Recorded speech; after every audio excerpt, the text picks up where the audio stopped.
team with the Davenport Wolves and Bobcat of San Antonio. Our team has the parts. Our team has the service. Our team has the rentals. Our team has new equipment sales. And we got the best lineup of compact and grounds maintenance equipment in town. For the equipment that builds our city and the team that brings us together, Bobcat of San Antonio and the Davenport Wolves are your winning combination.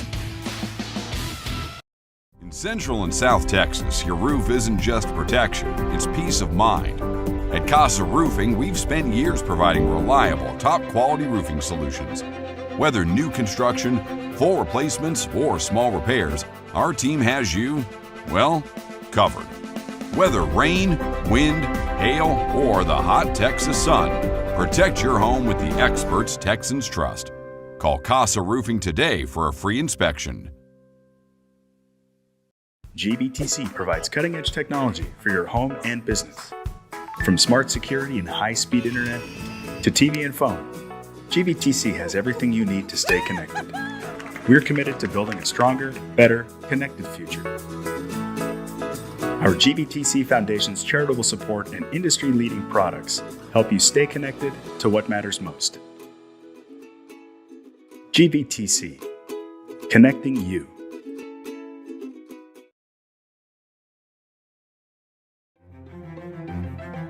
Life is yours to spend. Spend it thinking about the future. Spend it enjoying the moment. Spend it watching them grow. Spend it wishing they'd stop. Spend it believing in yourself. Spend it believing in something just a little bigger. First United Bank. Spend life wisely. Gilman Automotive is San Antonio's #1 auto team. Choose from a stadium-sized selection of new and pre-owned vehicles. If you're looking for a Honda, Subaru, or Mitsubishi, see Gilman Honda, Gilman Subaru, or Gilman Mitsubishi. And best of all, they all come with the Gilman Promise. We promise you'll love your new car or you can bring it back.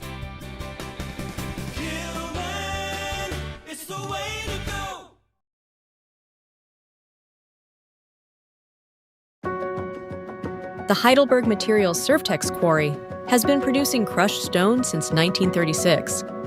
Our products are vital to our infrastructure and economy. We are committed to giving back and supporting our local community. As one of the largest employers and taxpayers in the area, we provide significant economic benefits to Garden Ridge and the surrounding communities. We are more than just a stone quarry. We provide a material to build the future. Join a winning team with the Davenport Wolves and Bobcat of San Antonio. Our team has the parts. Our team has the service. Our team has the rentals. Our team has new equipment sales. And we got the best lineup of compact and grounds maintenance equipment in town. For the equipment that builds our city and the team that brings us together, Bobcat of San Antonio and the Davenport Wolves are your winning combination. In Central and South Texas, your roof isn't just protection, it's peace of mind. At Casa Roofing, we've spent years providing reliable, top-quality roofing solutions. Whether new construction, full replacements, or small repairs, our team has you, well, covered. Whether rain, wind, hail, or the hot Texas sun, protect your home with the experts Texans trust. Call Casa Roofing today for a free inspection. Life is yours to spend. Spend it apart. Spend it together. Spend a little now. Spend a lot later. Spend it fearlessly. Spend it faithfully. First United Bank. Spend life wisely.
our dad, Perry Byer Jr., founded Byer Plumbing in 1990.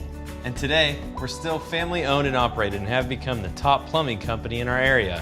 And the next generation of Byer boys will be ready for you. You can trust family-owned and operated Byer Plumbing to do the job right. Right now at Byer Plumbing, save $300 off any water softener system and water filtration system. Here today, here tomorrow. Just for the Byer boys! Oh man, here's a broken play. I don't think any of these guys are north to south runners. I mean, look at this one here. Just bounced outside with no blockers ahead of him. But you know, you can always call a Hail Mary, and the guy that you want as your QB is Dr. Ferris. I mean, you give Dr. Ferris the ball, and boom, good things happen. Yep, that's Ferris Orthodontics again with that really nice new smile.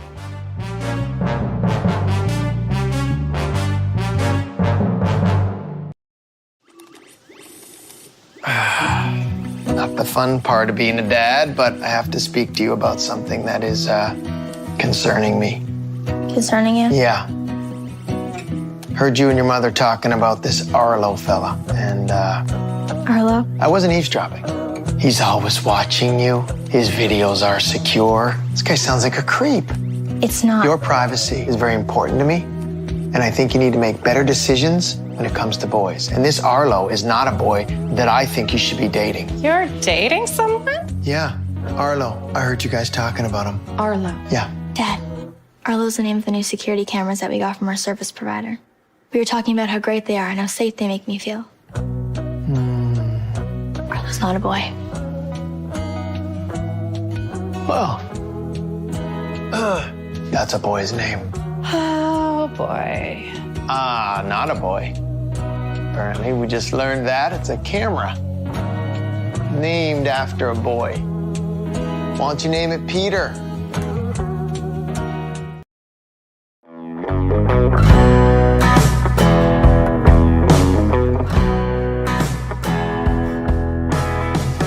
Good luck on the Cannery Road. Good luck down in Austin. If it was easy, everybody would do it. It's all just a part of the show. God bless you and your 9 to 5. Hot supper on the table. But don't you tell me about me and mine. I'm a savvy boy, willing and able. How they ever gonna find us? Shipwreck on the mountain. Rubbernecking all the outlaws. It's who we wanna be. Belly up and just fake it. And two-step overrated. So we can hope to be someone someday. Join a winning team with the Davenport Wolves and Bobcat of San Antonio. Our team has the parts. Our team has the service. Our team has the rentals. Our team has new equipment sales. And we got the best lineup of compact and grounds maintenance equipment in town. For the equipment that builds our city and the team that brings us together, Bobcat of San Antonio and the Davenport Wolves are your winning combination. In Central and South Texas, your roof isn't just protection, it's peace of mind. At Casa Roofing, we've spent years providing reliable, top-quality roofing solutions. Whether new construction, full replacements, or small repairs, our team has you, well, covered. Whether rain, wind, hail, or the hot Texas sun, protect your home with the experts Texans trust. Call Casa Roofing today for a free inspection. GBTC provides cutting-edge technology for your home and business. From smart security and high-speed internet to TV and phone, GBTC has everything you need to stay connected. We're committed to building a stronger, better, connected future. Our GBTC Foundation's charitable support and industry-leading products help you stay connected to what matters most. GBTC, connecting you.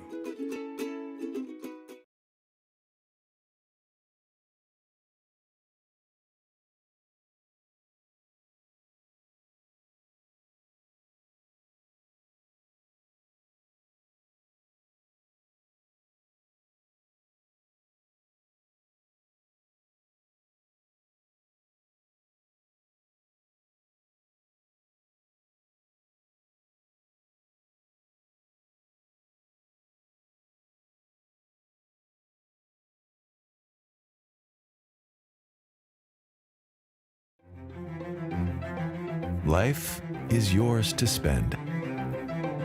Spend it thinking about the future. Spend it enjoying the moment. Spend it watching them grow. Spend it wishing they'd stop. Spend it believing in yourself. Spend it believing in something just a little bigger. First United Bank. Spend life wisely. Gilman Automotive is San Antonio's #1 auto team. Choose from a stadium-sized selection of new and pre-owned vehicles. If you're looking for a Honda, Subaru, or Mitsubishi, see Gilman Honda, Gilman Subaru, or Gilman Mitsubishi. And best of all, they all come with the Gilman Promise. We promise you'll love your new car or you can bring it back.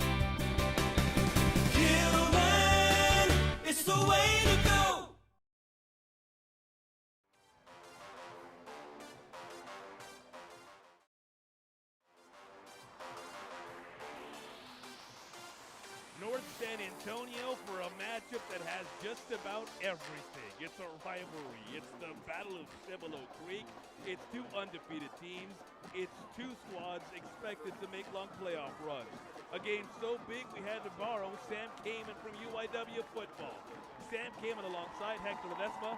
Sam, want to get your thoughts on this ball game right after the opening kick because Pieper and Davenport are set to get going and we are underway. End over end kick. It's a short one, taking it right around the 18, returnable. Not much to it though. Stopped at the 20-yard line. And Sam, I know you cover both these teams well, especially Davenport. Your thoughts on a matchup of two 2-0 teams coming in and beyond this good start for each, looking for fantastic seasons. Yeah, they're both state ranked. Davenport ranked 6th in 4A Division I. Pieper came into the season ranked 12th in 5A Division I. This proves to be one of the best matchups here in week 3. The home Davenport Wolves with the ball first. Incomplete on the first place for scrimmage. Daniel Sukup looking to the sideline there, falls incomplete, looking for 3-year letterman. Mr. Singletary falls short, so 2nd and 10 still at right around the 21-yard line. And Daniel Sokup's in only his 3rd start as the Davenport quarterback. He's replacing Tristan Hamlin, who threw over 4,000 yards and 50 touchdowns. Tough shoes to fill, excuse me, if I can only get it out. But if anyone's up to it, Daniel certainly is. A short gain on 2nd, and when I say gain, I mean he got back to the line of scrimmage. 3rd and 10 early for Davenport. Sukup goes shotgun. He's got twins to our side, lone back, split receiver out to the right. Keeps over the middle. That one incomplete as well. And that Pieper defense, Sam, coming right in, doing what it had to, and forcing Davenport into a punting situation early on. Yeah, that's a good RPO action. And on the coverage is Bennett King. Had 11 tackles in a win versus Johnson. Tight coverage there, and it's a 3-and-out for Davenport early. Looking for Adam Elza over the middle on that RPO that Sam mentioned, but because it was incomplete. Punt coming, you would expect. No shenanigans here early on with the Wolves backed up at their own 20. 11:20 remaining in the opening quarter. There's the kick. Taking it right around the 42. Fair catch. And with that fair catch by Andrew Grindstaff, the Warriors will start 1st and 10 at right around their own 42. And these are two very explosive offenses, so a 3-and-out in this matchup could be the difference because Pieper likes to put up points in a hurry. They're more of a passing attack versus a balanced attack with Davenport. And this is only the 4th matchup between these two, but very close matchups every single time. Excellent point, Sam. If you would ask me beforehand, I would have thought the first punt of the ball game maybe comes midway through the 1st quarter, midway through the 2nd, one of those. Quarterback for Pieper, going to the air, wasting no time. Deep shot, complete, cross the 20, and the first big play of the game comes on the first play from scrimmage for the Warriors. The man who just recovered the punt, Andrew Grindstaff, with that big reception to get the Warriors inside the 20. They're marking it at the 18-yard line. Yeah, he only had 1 reception for 36 yards against the Jaguars. They do a little pump and go, and just putting it in the breadbasket was Caden Keith. Keith, working so quickly, didn't give us a chance to go through his numbers thus far. We'll do that after this snap. Looking to his left, again complete. This time it's Hopper. Brady breaking toward the sideline. 2 plays in, the Warriors sending a message. 6-0 off the arm of Caden Keith and then the legs of Brady Hopper. Yeah, and Keith actually goes through his progressions here, hits the check down Hopper, and it's just a good 1v1 move, breaks a tackle in for 6, and the Warriors on the board quick. Brady, a young man who can do it all. On the ground, 21 rushes, nearly 100 yards, a touchdown, but as you see, he can also catch it as well. Extra point is good. And we're not even a minute and a half into this game and already fireworks. Pieper with a big touchdown. Can Davenport answer? Yeah, that's going to be the question. You're going to have to trade body blows, and that's a good start for Pieper, getting a 3-and-out, going down, and scoring. I mean, both coaches, when we talked to them this week, they said, we want to run our stuff, implement our stuff. We're not worried about what they do. It's, can we play and not beat ourselves? Well, Pieper so far, it's their game so far, just one drive on offense, one drive on defense. Set to kick here in just seconds. Pieper going to give Davenport another shot per rules. Once you score a touchdown, you got to kick it off, right? So the Wolves getting another opportunity after they went 3-and-out and already hit with a haymaker. Johnson took them less than a minute to go down 58 yards. 2 big completions. Keith first going to his receiver Andrew Grindstaff, and then out of the backfield Brady Hopper for the touchdown strike. It's a Pieper team. You heard Sam moments ago mention the win against Johnson. They beat the Jags, one of the better 6As in San Antonio traditionally, 38-24 last Friday. Return a lane there, but it closed up quickly. If not for that, Dante Singletary maybe has himself a nice return. As it is, Pieper able to tackle him just past the 20. And this is the kind of matchup, but in this game, it's team speed for Davenport versus more size and physicality for Pieper. It'll be interesting to see which one gets the better of each other. So soak up, shotgun on 1st and 10. There's the whistle, so can snap the ball. They do. He keeps coming around right side, breaking an ankle tackle, but then a Pieper wall of resistance, not letting him get any further. Gain of maybe 1. And Barrett Fallon's going to be the workhorse for Davenport already on this season, close to 500 total yards. You see that read option, the in-man cuts to take off Fallon. Sokup pulls it down, but only able to get a yard on that play. Sokup on the season, when it comes to rushing attempts, 17, 110.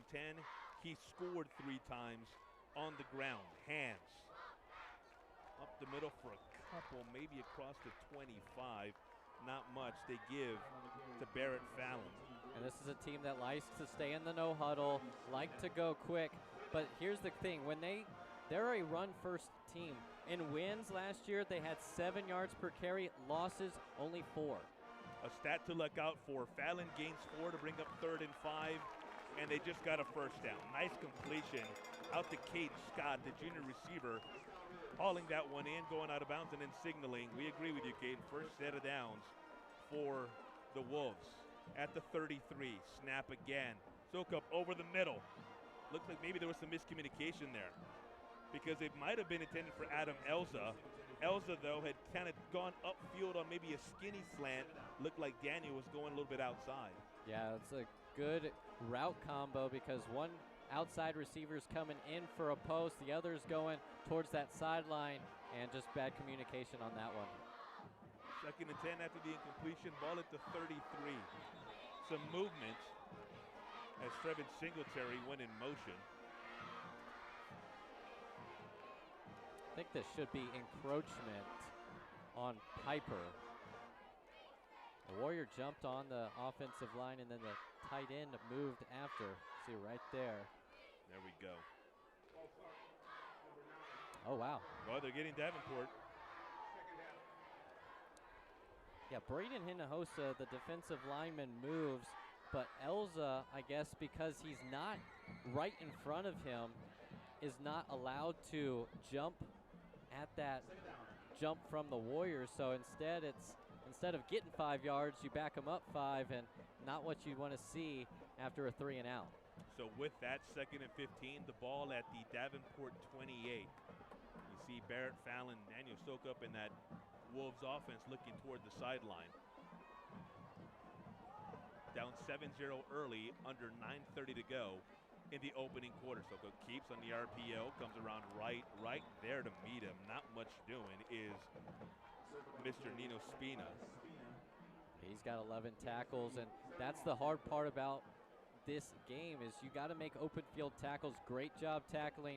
3rd and long now for Davenport. And after they faced a 3rd and 9 on their first possession, 3rd and 12 here. Sokup keeps it. He's got a lane if he can get to it. Couldn't break that tackle though, so he's short of the first down. At the 44 is where they'll mark him. He's about 5 yards shy. 4th and 5, the offense staying on the field. Coach and hurrying at that. If they can snap it, there's a flag. I think the officials missed it. It's academic. There's the flag. Sokup got the first down anyway. Yeah, head coach J.D. Zimmerhansel likes to be aggressive, and even in their own territory, 4th and 5, he likes to go for it, and I think he's going to get it no matter what. Yeah, penalty marker on the field, and don't have to make many assumptions about what this is. The Warriors had 12 men on the field. They were hurrying to get that extra guy off, but weren't able to get it by the time Sokup snapped it. And so, as mentioned, doesn't make a bit of difference because the Wolves were able to pick up the first down now at their own 45. A couple of first downs here after they went 3 and out in their first possession. Nice answer so far. Fallon again, patiently waiting, and then the burst.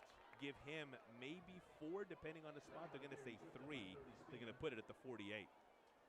At 4 touchdowns versus Tybee, you already know that head coach Nick Rogers is keyed in on Fallon today. Sokup keeping, going right. Fighting his way, spun forward. Started his spin, Sam, when he was at about midfield. By the time he's down at the 47. Brings up 3rd and 2. Yeah, very good use of the spin move there. Avoiding the wimpy tacklers makes it 3rd and manageable.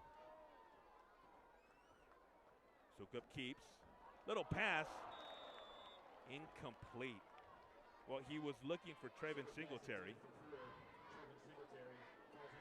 So, Coach Sam Kamen, what do you do here? Oh, this is automatic go for it territory. If you're going for it 4th and 5 from your own 38, you're in Pieper territory. This is, especially with Pieper's offense, you feel like you got to put up points.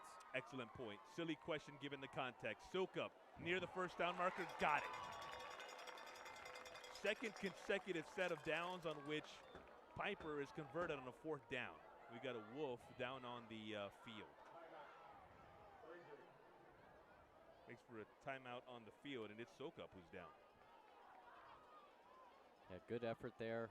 Able to get the first down, and he dealt with an injury last year that missed the first half of his junior season. Was in a quarterback battle with Tristan Hamlin, but because of that, Hamlin took the job, won it, and then by the time Sokup got healthy again, they moved him to slot receiver, a very good team player, plays baseball, and you really want to see the best for him in his senior year. Hopefully he's able to get back on his feet and continue in this ball game. As Sokup makes his way to the sideline, let's take a quick break. We're back after this. Davenport driving down 7-0 to Pieper. GBTC provides cutting-edge technology for your home and business. From smart security and high-speed internet to TV and phone, GBTC has everything you need to stay connected. We're committed to building a stronger, better, connected future. Our GBTC Foundation's charitable support and industry-leading products help you stay connected to what matters most. GBTC, connecting you.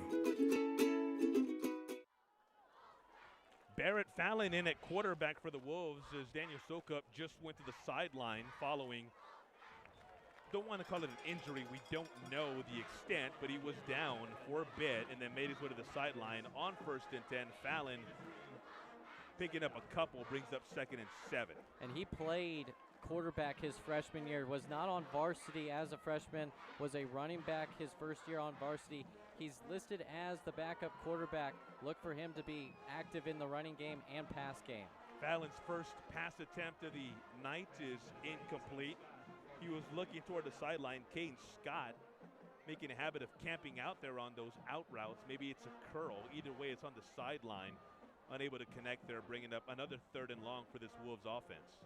And the big thing for Fallon is see one, and it gets his confidence going. All he needs to see is one completion, see if he can get it here on 3rd down. Fallon's got twins to each side. RPO he keeps. Well short of the first down. I actually say well short. He's not well short. He's short, but it's not forever to go on what you would think would be another 4th down and go. Exactly. 4th and 3, Sam. Yeah, this is go territory once again. ESPN analytics, high school analytics. it's go time. Can they pick up yet another 4th down? Barrett Fallon says, yes, we can. Across the 30. He needed to get to the 31. He gets to the 29.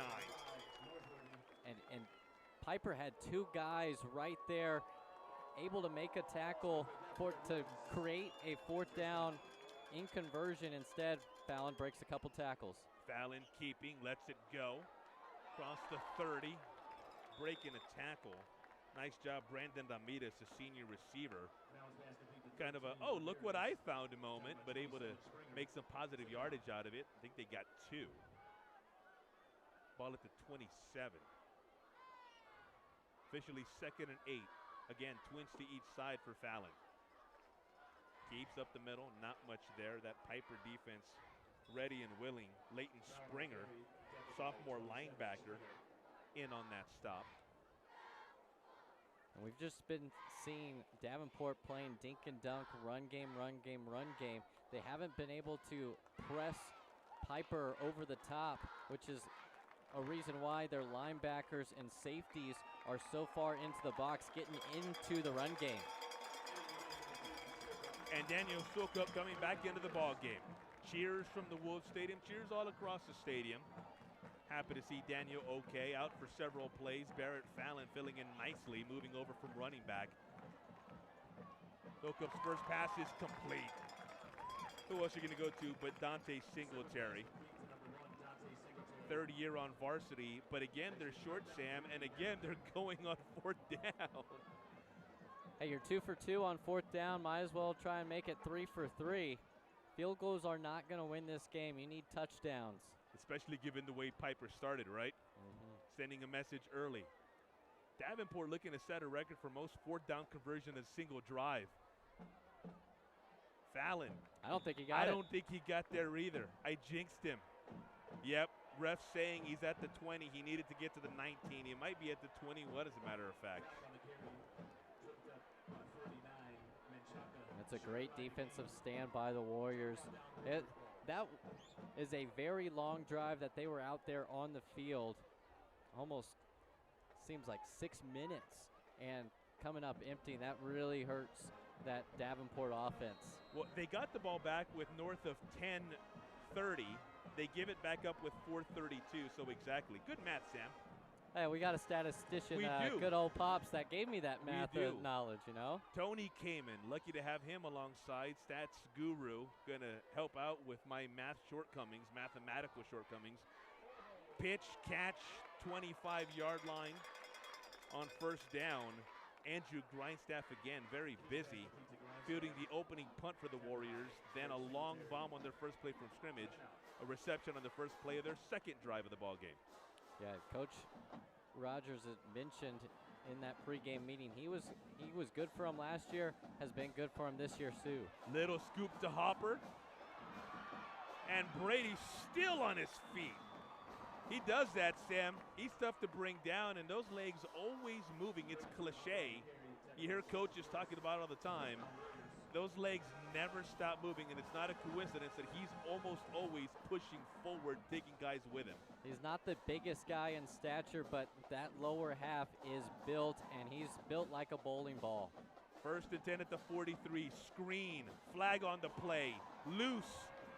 Open field. Still on his feet across the 25. A couple of moves, And a free path to the end zone. Will it stand is the question.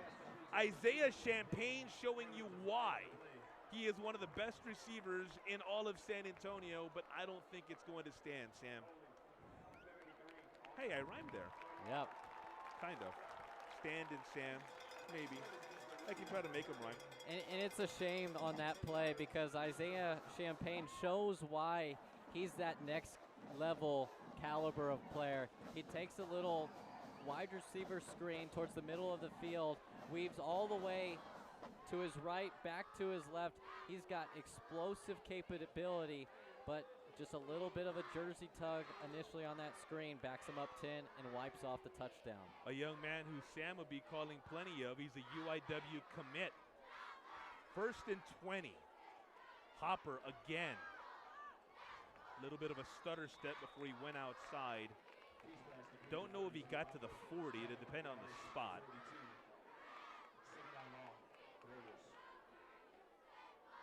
Well, it's second and right around 12 maybe, Sam, depending on the spot. Yeah, again, good job there from Caden Keith. Just taking what the defense gives you. Everything's locked up down the field. Hit the check down, get the penalty yardage back. 2nd and 12 now. Keith, little pitch to Hopper. Nothing there. There to meet him almost instantly is Peyton Yankee. The junior linebacker able to hold on and then finally take Hopper to the ground. Pieper back to the original line of scrimmage. Problem is that they had that big penalty, so it's still 3rd and 10. And that play had home run capability, but Yankee does a good job of staying sound, reading his keys, not falling for the misdirection, able to hold him for a short gain. Under 2.5, under 2:20 we go. The clock running. Keith, there's Champagne. Lost his footing. The Davenport D, an opportunity to get themselves off the field if nothing unexpected happens on what you think would be a punt attempt. But Coach Rogers likes to be aggressive as well. We'll see if he's as aggressive as Coach Zimmerhansel has been here in this first quarter. Coach Nick Rogers, his 4th season at Pieper, 3rd season officially, that first year more of a JV year, as Carter Northworthy punts it away, low line drive, and I don't know if line drive kind of does it justice, almost hit the back of his lineman. Inside the 5 though for number 5. Yeah, gets it done. Doesn't matter how it looks. Gets it done. So, Sam, you've seen plenty of Davenport football over the years. You're them, you know, despite the fireworks in the early going, still in good shape here. You're only down 7. You're just coming off a nice sustained offensive drive. You know, if you're Davenport, pretty decent shape here to start this big game. And all it takes is one play. They can score in a flash of an eye, just like we saw from Pieper. It just takes one play, and this is what happened last year. They got down 14-3, fought their way back to the lead, but could not hold on when they was at Pieper. Go through the series history of this one momentarily on this first down give. Barrett Fallon to the 10.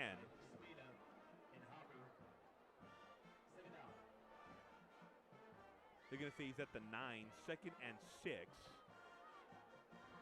Trips out to Silcup's right. Again, it's Barrett Fallon. If you look at his workload already this season, he got the ball 27 times versus Tivy, 25 carries, 2 receptions. They want to get him the ball in any way possible. 3rd and a yard, they go to Fallon again. And as he's slow to get up, I'm pretty sure when he's going back down. Officials timeout with Barrett Fallon now on the turf. I mean, I'd be on the turf too if I got 10 carries within the first quarter. I mean, and this, again, we talk about team speed versus physicality. We'll see if Fallon is like Sokup and can get back into this ball game. Let's step aside, and when we come back, we'll update you on Mr. Fallon. It's a 7-0 ball game for Pieper. Late first quarter, we're back from right here on the Davenport High School campus. Join a winning team with the Davenport Wolves and Bobcat of San Antonio. Our team has the parts. Our team has the service. Our team has the rentals. Our team has new equipment sales. And we got the best lineup of compact and grounds maintenance equipment in town. For the equipment that builds our city and the team that brings us together, Bobcat of San Antonio and the Davenport Wolves are your winning combination. Wolves Stadium on 4th and 1 from their own 14. Davenport will punt it away. When we went to the break, Barrett Fallon on the ground. He appears to be okay. Good signs initially as he made his way off the field. The punt here by Ashton Mercer, taken at the 49, fair catch, made by Andrew Grindstaff.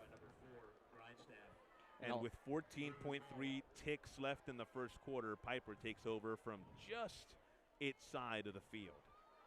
Yeah, and you look at that one, you're 4th and 1, but you're deep in your own territory. Yeah. If you get stopped there, right, then Piper's got almost a for sure field goal, if not a touchdown walk in on one play.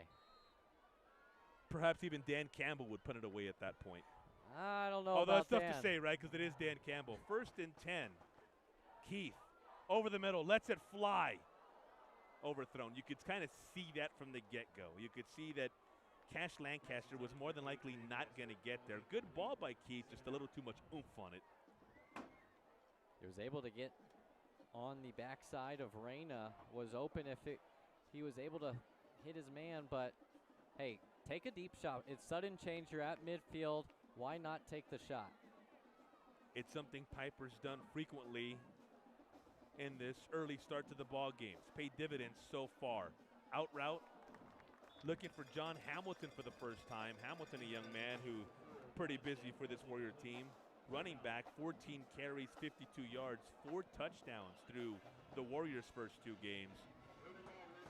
And get this, 9 carries against Johnson, 3 of them were touchdowns. So he's a very explosive player, just like Isaiah Champagne is. 1.5 seconds left in the first quarter on 3rd and 1 from right around the 50. First down. We just said his name, Hamilton, getting across the 30, and that is how quarter number 1 comes to an end. The Pieper Warriors up 7-0 in this duel with the Davenport Wolves. The Battle of Cibolo Creek taken by the Warriors to this point. We're back with the second quarter right here from the campus of Davenport High School. Don't go anywhere. Tons of fun still ahead. In Central and South Texas, your roof isn't just protection, it's peace of mind. At Casa Roofing, we've spent years providing reliable, top-quality roofing solutions. Whether new construction, full replacements, or small repairs, our team has you, well, covered. Whether rain, wind, hail, or the hot Texas sun, protect your home with the experts Texans trust. Call Casa Roofing today for a free inspection. Life is yours to spend. Spend it thinking about the future. Spend it enjoying the moment. Spend it watching them grow. Spend it wishing they'd stop. Spend it believing in yourself. Spend it believing in something just a little bigger. First United Bank. Spend life wisely.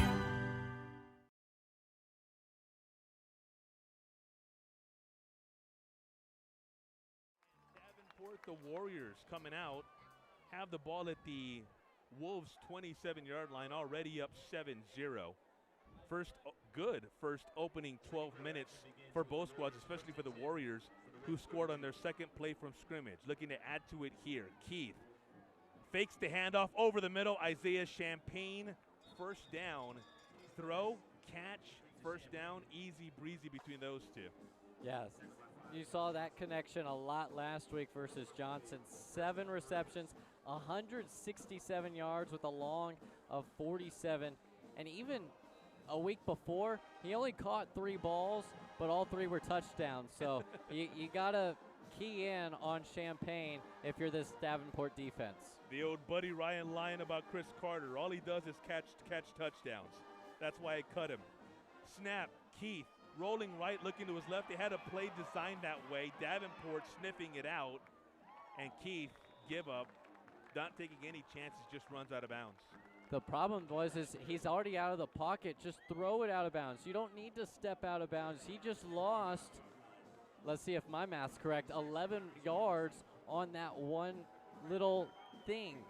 Just those are the minute things that, hey, a new quarterback in the system, he'll learn that throughout the year.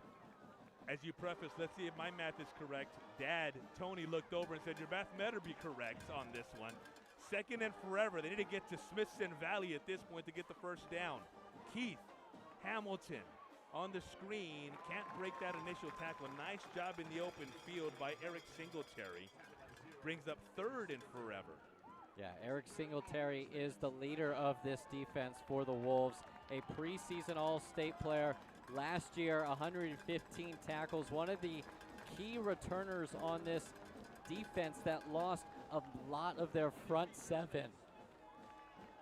Many of you watching already know these two teams that have state aspirations. The Wolves state semifinalists a year ago, they have tons of people back. The Warriors regional finalists, and they have tons of people back. What makes this matchup so fun? Hamilton still on his feet. Across the 10, John Hamilton's gonna score. Busted play it looked like from the beginning. Maybe the design was so good it fooled everybody. Anyway you slice it, 21 yards later, Pieper has itself a 13-0 lead with the point after to come. Yeah, I don't know if offensive coordinator Adam Ortega really designed that play. I think it was a bobbled snap, yeah. But Hamilton kind of takes it, breaks a tackle from Parker Blouse, and then because everyone's running towards the end zone, he's got a cake-free touchdown. Logan Lopez, the junior kicker, boots it through. They scored quickly in the first quarter. They scored quickly in the second quarter. Minute and a half, 1:31 to be exact, into quarter number 2. The Warriors have a 14-0 lead.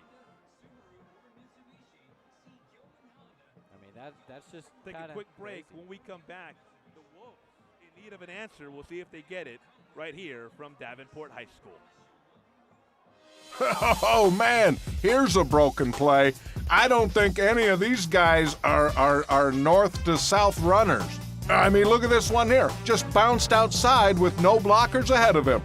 But you know, you can always call a Hail Mary, and the guy that you want as your QB is Dr. Ferris. I mean, you give Dr. Ferris the ball, and boom, good things happen. Yep, that's Ferris Orthodontics again with that really nice new smile.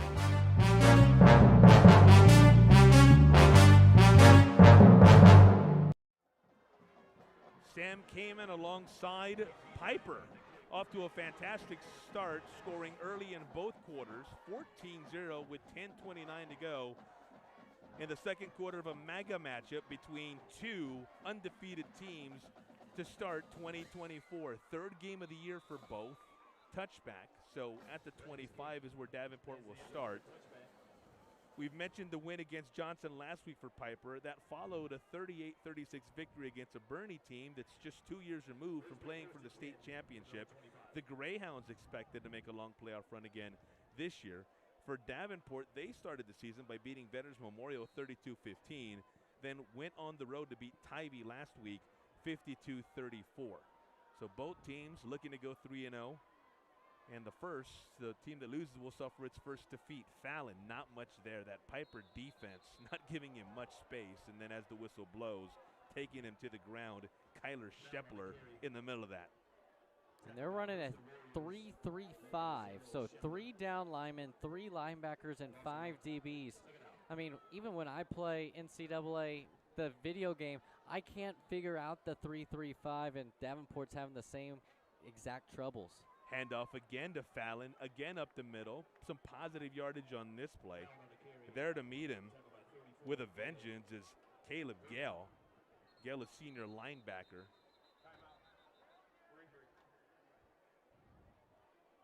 Have an injury or a player down, I should say. So timeout taken on the field. It's Barrett Fallon. Yeah, he got met in the hole and took a good lick. I mean, the pads are popping in the front seven. The battle of the trenches between the Wolves and Warriors. We're seeing some good stuff because, again, the physicality of the Warriors, they've got the bigger size, but Davenport wants to run the ball, and they've been trying to run the ball, haven't been able to break it open just yet. That's the second time in a short amount of time that Barrett Fallon has made his way to the sideline. Late in the first quarter, he had to exit as well. Sukup under pressure, evades, looking to cut it back. Nice spin move, and he got a first down. That was Daniels and Daniels alone in terms of effort and production as well. I mean, that was a great job of pocket awareness. He sees the blitz. He gets picked up there by number 4, Trevin Singletary, and then that fancy spin move, able to get just enough for a first down. At the 36 is where they have it. Twins to his left for Daniel. Sukup over the middle on the slant, incomplete. Looking for Brandon Ramirez, a little low. Brandon diving. Kind of a baseball type slide.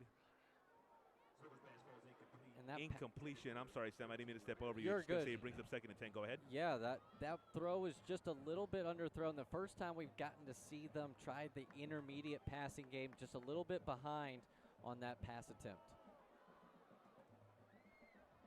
On 2nd and 10. That's complete. Nice job in traffic. Coming down with it, Adam Elzra.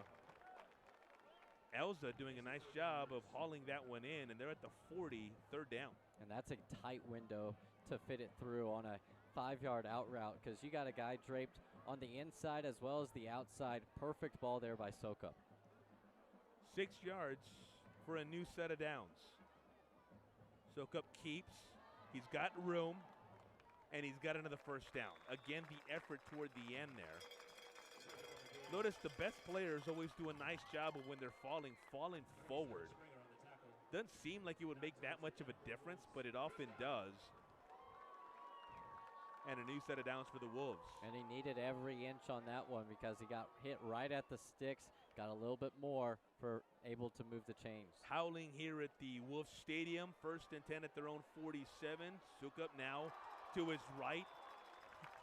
Little hesitation move, back on his heels to stay on his feet before he's finally brought down at right around the 46 as Davenport moves into Pieper territory. And it's a good thing that he's got the juke moves, the spin moves, because he's been taking some licks, and every time he hits the turf, it's taking him a little bit extra effort to get back up. You can already see the physicality wearing on him. Let's see if he can keep pushing through for this Davenport team. A young man who does more damage with his arm but can do it with his legs, and showing it. Here he is again, running over defenders head first, and that picks up another first down on 2nd and right around 3. Well, I don't know if he's got an earpiece to what I said, but he just matched the physicality. It was 1v1, kind of Oklahoma drill style with Bennett King, and he barreled over King. Now at the Pieper 42 for the 2nd time in this ball game. Davenport methodical over the middle, looking for a big play, just through the hands of Dante Singletary. If the senior receiver's fingertips are about 2 inches longer, that's a big play. And that's a great ball there by Sukup because he threw Singletary open. It didn't look like Singletary was open until he hit that 5-yard line when he outstretched his fingers and just not enough to hang on to it. Good time to take a shot. 1st and 10 at the Pieper 42 with that incompletion. Now obviously 2nd and 10. Sukup with one back, throws it to him. Trevin Singletary, not much there. That Pieper defense actually still on his feet. I thought play stopped. Singletary telling him that's Caden Scott with the ball. Yeah, so you're exactly right. They run a little screen play, good time screen, but Singletary actually loses the ball, and then Scott picks it up gets a first down. Sometimes it's better to be lucky than good. New set of downs at the 31. Looking toward that corner. This time, Scott not nearly as successful. As mentioned, gone to him plenty of times, couple of times here in the early going along the sideline. 2nd and 10 going. We talked about how Sukup does a lot of his damage through the air. 409 yards passing coming into the ball game, 3 touchdowns. Now he scored as many touchdowns on the ground, 3 through these first 2 games. 110 is what he's gained on the ground. Handoff, not much there. The give to Trevin Singletary. 3rd and long coming for the Wolves. Yeah, they just have not been able to get the run game going, which has left them in these 3rd and long situations. And so halfway through the second quarter, 3rd and 10 from plus 31, you kind of think this one's also in 4-down territory. Yep, read my mind, Sam. Coming to his right, took up saying, let's see if we maybe don't need that 4th down. They will. Nice job in that offensive backfield by Leighton Springer. Sophomore linebacker's been on a couple of big plays already for that Pieper defense. This one especially big because it makes it 4th and 12. And they try to roll out to the non-throwing side of Sokup, and nothing's there, so he tries to tuck it down and run, and that gives enough time for the Warriors to collapse on the ball. At the 33 of Pieper, as Sam mentioned, this 4-down territory. 12 yards for a first down. Successful on a couple of 4th downs on a previous possession were the Wolves. Sokup over the middle, another shot. Broken up. They were looking for Dante Singletary. Good play though, Cash Maroney kind of playing center field, coming over and able to break that one up. And for a second time in this ball game, Sam, Davenport puts a nice drive together, but when it comes down to it, unable to get any points. Yeah, the bend don't break mentality for this Warriors defense, and you throw up a 0 against Davenport, you're going to be awfully successful and get some ice cream treats on the ride back home. That sounds good. Twins to each side for Caden Keith. Puts Hopper in motion. Brady going to his right. Keith looking that way, now looking over the middle. Deep shot again. And again they connect. Big play after big play, and every single time seemingly it's gone to Andrew Grindstaff. They're ruling that a catch.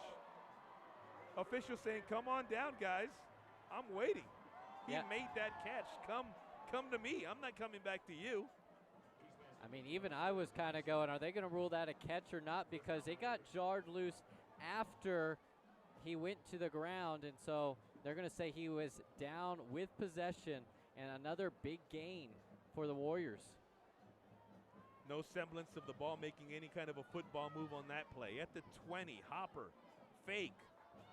There's Champagne, a move, another move. Isaiah Champagne gets into the end zone. On one play, again, you see the electricity that Isaiah Champagne brings to the football field every time he catches the ball. Coach Rogers says he's lightning in a bottle. Well, we just got to see it with jump cut after jump cut. I mean, again, RPO action, a short completion, and Champagne does the rest.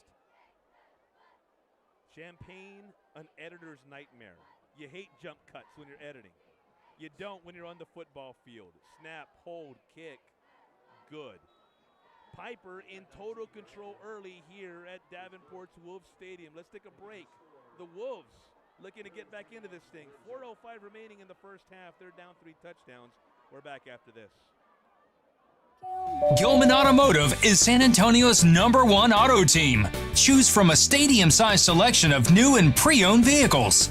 If you're looking for a Honda, Subaru, or Mitsubishi, see Gilman Honda, Gilman Subaru, or Gilman Mitsubishi. And best of all, they all come with the Gilman Promise. We promise you'll love your new car, or you can bring it back. It's the way to go. The Pieper Warriors in total control. Brady Hopper getting into the end zone for their first 7. That came on the second play from scrimmage. Moments later, the Warriors again getting in. 14-0, that's the score after the first quarter. And then just moments ago, Isaiah Champagne doing what Isaiah Champagne does. You heard Sam say before we went to break that Coach Nick Rogers says he's electricity in a bottle. He's lightning in a bottle, showing every bit of the moves. Champagne electric, the UIW commit, showing it on that short run. And now the Pieper Warriors kicking it off, up 21-0. Returned, it will be by the Wolves. And I remember in high school, it's interesting, you can take the fair catch from anywhere and you'll get it at the 25, but still on his feet, coming across a good return considering by Jalen Morrow, the senior safety, making his way to right around the 12-yard line. Yeah, a little indecision there because he caught it right on the goal line. And so he looked back, looked forward, and tried to reverse the field. Luckily, he was able to break a tackle, get a few extra yards, but they're going to start up shop deep in their own territory. Yeah, it's a new rule, the touchback. You can take it from anywhere, and you get it to 25 on a kick return. And I think people are still kind of getting used to it.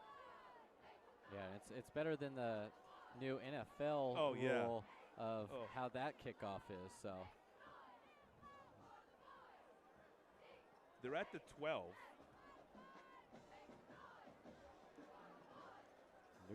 New quarterback, it looks Serving like. a quarterback, that's exactly right, Sam. Davenport's got a new quarterback. Shotgun, he takes the first snap, and he's going to throw on his first attempt. On his first snap, I should say. That first attempt is good. The new quarterback is number 20, Tredarian Doherty. It's just a sophomore. He's listed at running back. Now, interesting, Sam, because Daniel's taking, you've talked about this on a previous series, it's been a physical game, and he's taken quite a bit of shots. Maybe not any one that's devastating, but it seems like they're adding up, and he's getting pretty beaten up out there. Yeah, you've seen the physicality. They're going to get backed up for a penalty. And it's interesting that he's come into the game because they have a third quarterback on the roster, number 11, Braden Henderson, but they're going with the running back, so they might be trying to go a little bit more wildcat options here. We saw a little while ago Barrett Fallon filling in. There's the pass on the slant. It's incomplete. He was looking for Caden Scott. Pass falling incomplete. But also appearing to battle some bumps and bruises is Barrett Fallon, so he might be unavailable as well. He's the backup listed. Sam mentioning a little while ago, Henderson, the third quarterback. So they're going right to Tredarian Doherty, again a sophomore, listed at running back to take over that signal caller position. Tough go of it. Gets this Pieper defense down 21-0, backed up on his end of the field. 2nd and 15. Coming right and met there immediately. Josh Menchaca, junior defensive lineman, making his presence felt, welcoming Daughtry, I should say. I'm sorry, Daughtry to the ball game. I mean, I don't know if you saw this, but that closing speed, Daughtry had the edge, and for a defensive line, nose tackle, Menchaca moves very well. Yeah, Menchaca getting there in a hurry. So, little reset here in case you're just joining us right here at Wolves Stadium. 3:11 remaining in the first half. Pieper on top 21-0 in an anticipated clash between two 2-0 teams.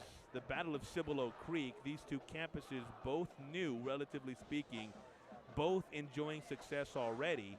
And so with all that at stake and state rankings, throw that into the mix, expecting, I think, a shootout and a showdown, Pieper has come in and said, no. We're taking control of this one. They scored 2 plays into the ball game, added another touchdown later in the first quarter, then scored a minute and a half into quarter number 2.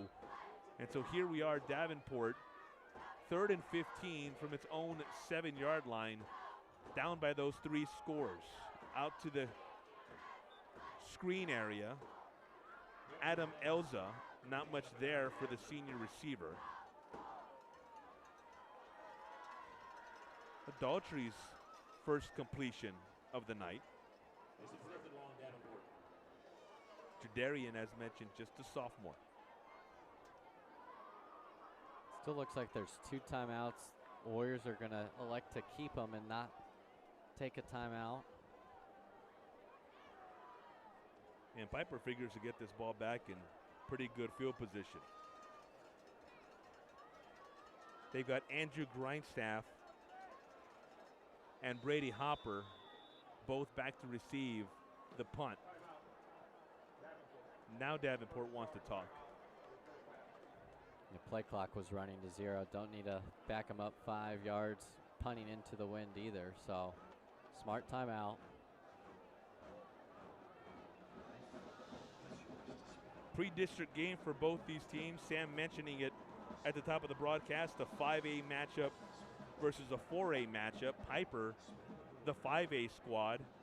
Once they get into district play, woo-wee, that tough district with Smithson Valley, Wagner's in there, New Braunfels moving down, Bernie Champion, a murderer's row of district opponents.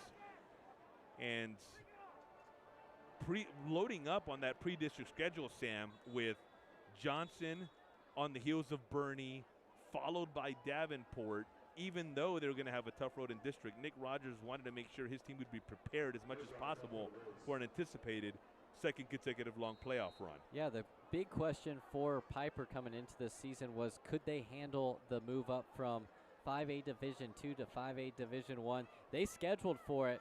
Bernie, 2 years removed from a state championship, a very consistent 6A Johnson team, and you saw what Davenport did last year going to the state semifinals. And I know he didn't want to say this to us, but he's been very pleased with his start, because you probably ask him, hey, you're going to go 2-0 with wins over Bernie and Johnson. He might have expected 1-1, could have even expected 0-2. Instead, they're 2-0, and they've got a 3-touchdown lead over Davenport in a very hostile environment. They've taken the crowd out of it because it's been a good showing for this Garden Ridge community. Andrew Grindstaff, fair catch. So 1st and 10 for the Warriors at the Davenport 45. Great field position and worlds of time before the intermission. 2:17. Keith, deep, picked across the 15. A good play by Trenton Evans Williams. And it comes at a time when the Wolves really needed some momentum. They tried to go sudden change, hit the big shot. They were looking for Ethan Palmer over the middle. Instead, it's picked off by Trenton Evans Williams. That might be the spark the Wolves need to kickstart this offense and get themselves back in this ball game. And interesting to see who's going to come out at quarterback. It is still number 20, Tredarian Daltry, in there. Daniel Sokup going to the bench following their offensive possession 2 series ago now. And Daltry in shotgun. Keeps on the RPO, coming right, having trouble keeping his footing, and then that Pieper defense holding a team meeting at the expense of Tredarian. Huge loss. 2nd and it's going to be right around 16, maybe 17. Well, maybe I'll split the difference depending on the spot of the ball, but they're all the way back at their own 26. Need to get to the 43, so 2nd and 17, 42, 2nd and 16, I should say.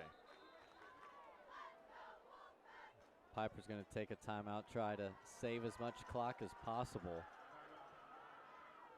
Daltry tried to go, again, on this RPO look. He pulls the ball, tries to find someone, gets caught in no man's land, and I mean, it's like the movies on that last play. He was standing there, and it was 5 Warriors facing the Giants, taking him down to the turf. And some of it is he's just inexperienced. He's just a sophomore. These are probably his first snaps at quarterback.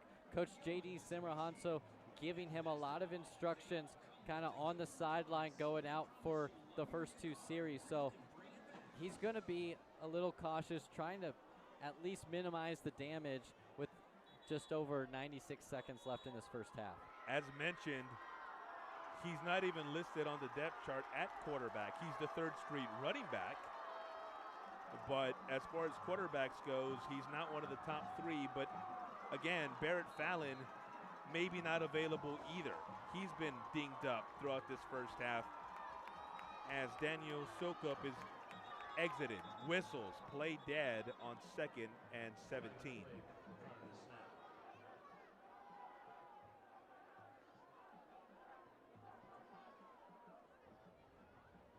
And Davenport continuing to move in the wrong direction.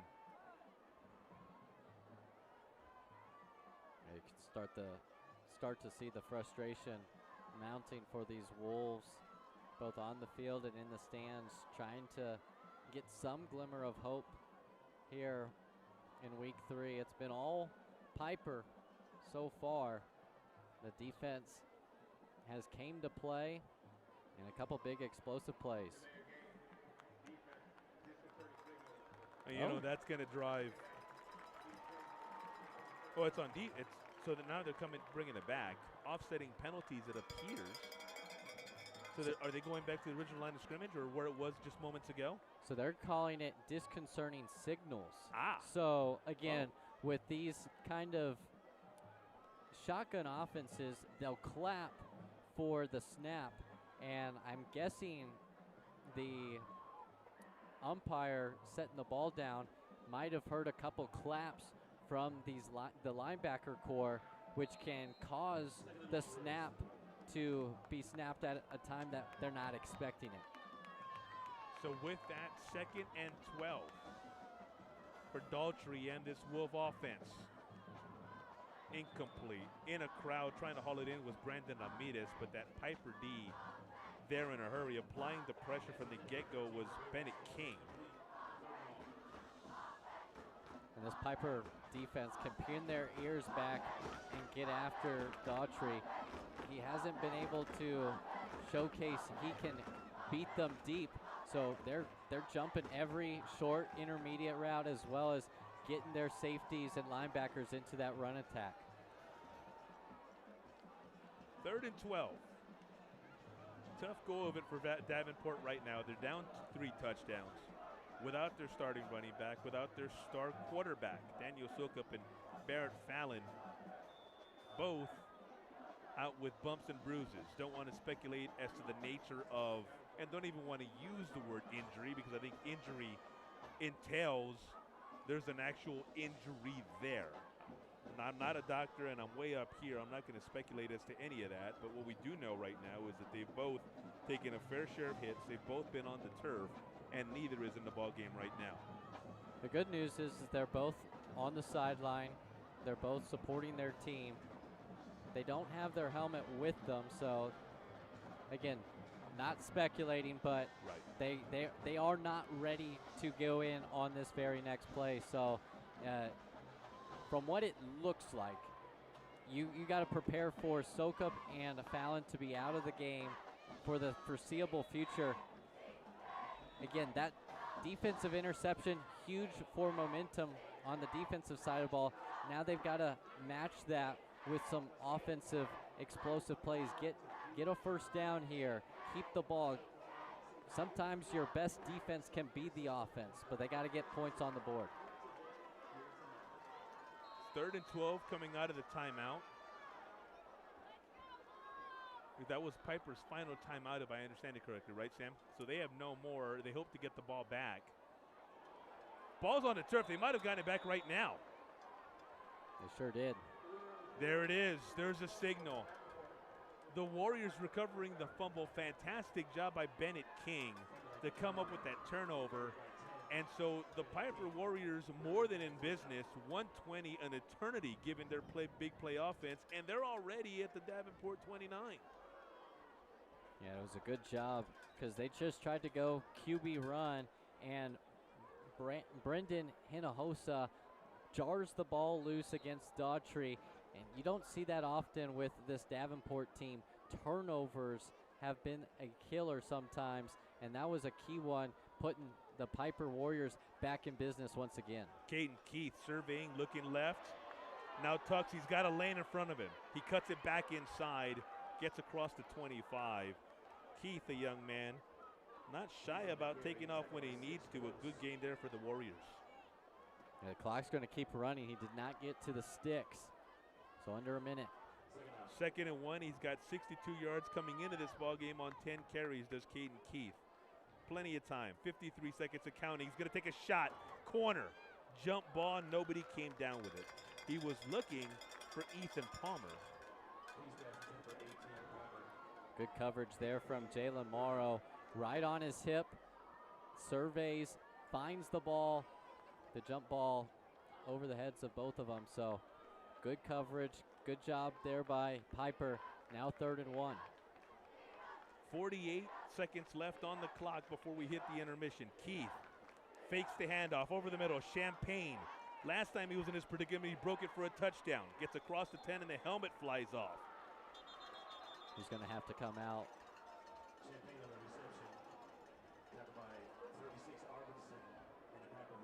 Maybe they do have one more timeout. Yeah, I was looking at the scoreboard and I saw no lights to indicate. Actually, they do have. Now I was looking at the wrong thing. They do have. I see the timeout left on the scoreboard. That's my bad. With that timeout, that means that Champagne can stay in the ball game. And it's a smart play because, one, now you can not have to rush to the line and rush a new player onto the field on 1st and goal, and you get your most prolific athlete on the field a chance to score and put him up 4 scores now. Talking about Keith on the ground coming into this ball game this season, 31 of 43, so an outstanding completion percentage of 72, averages 19 yards per reception, throws for nearly 300 yards per game at 298, 4 touchdowns through the air. He's thrown a couple picks, a quarterback rating when you add it all up of 145.3. So Caden Keith, a young man who's off to a fantastic start to 2024, as is his Pieper Warrior squad. Looking right, goes that way. Another jump ball. This one, they do come down with it. Touchdown, Pieper. It is Evan Drake getting his first touch, making it count. The tight end with 6 more. 27-0, the point after to come. First catch today. He had his first catch last week, and this is a big physical kid. He's got offers from UIW, SFA, UTRGV. A lot of size. Go throw him up to him in the edge of the end zone. He comes down with it for another touchdown. Logan Lopez, a perfect 4 of 4 on extra points. What do you say, fellas? You want to take one quick break before we go to the halftime? Let's do it. When we come back, what we think will be the final 37.5 seconds before the intermission, you're watching Pieper and Davenport, all Warriors so far.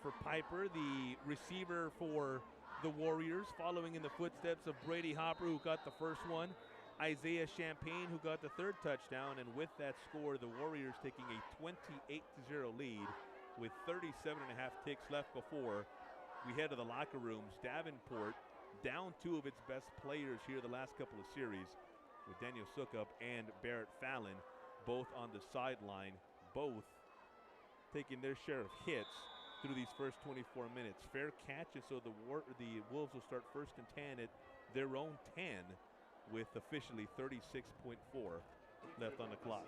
And this might just be a handoff, run it, get to the half, make some adjustments.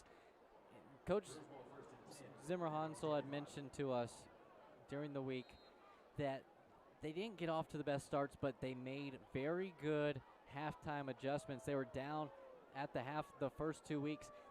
I don't think he wanted to be down 28-0, Right. but they have had that. They have been known for some of this comebackness in the second half. We'll see if they can fight back in the third and fourth quarter. Following the Jalen Morrow fair catch on the kickoff, it's Trevin Singletary, brought down by Menchaca. Davenport does not have to snap it again. The game clock is at 22 and counting. The play clock is at 10 and counting. And we'll see if Coach Zimmerhanzo and that offensive staff calls another play in. They're not. Players coming off the field. Sam bringing up an excellent point. Davenport now down in each of its first 3 halftimes to start this season. This, though, a different beast. Yeah, the Pieper Warriors up 28-0 after the first 24 minutes. Coming up next, halftime. Both bands perform, both spirit groups perform, and then that'll take you up to a second half in which Davenport has to find some answers. Pieper up by 4 touchdowns in a highly anticipated matchup. We're back after this with a halftime show. Join a winning team with the Davenport Wolves and Bobcat of San Antonio. Our team has the parts. Our team has the service. Our team has the rentals. Our team has new equipment sales. And we got the best lineup of compact and grounds maintenance equipment in town. For the equipment that builds our city and the team that brings us together, Bobcat of San Antonio and the Davenport Wolves are your winning combination.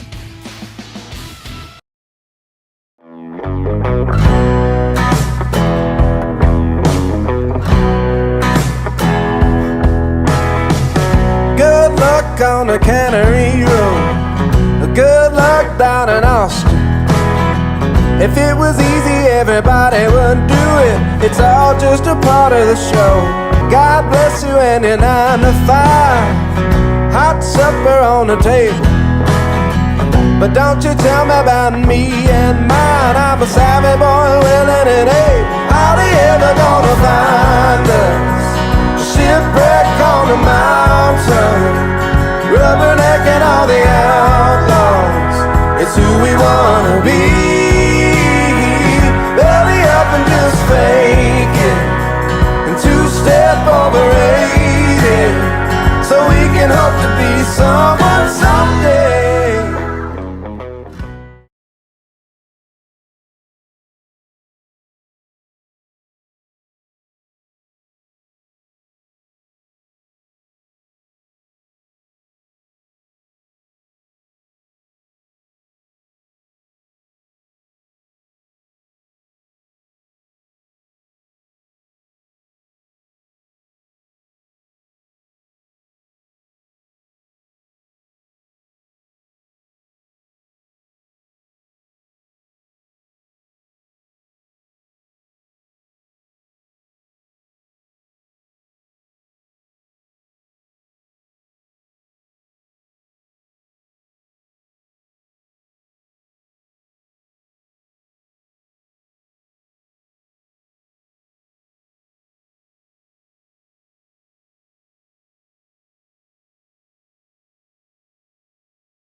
In Central and South Texas, your roof isn't just protection, it's peace of mind.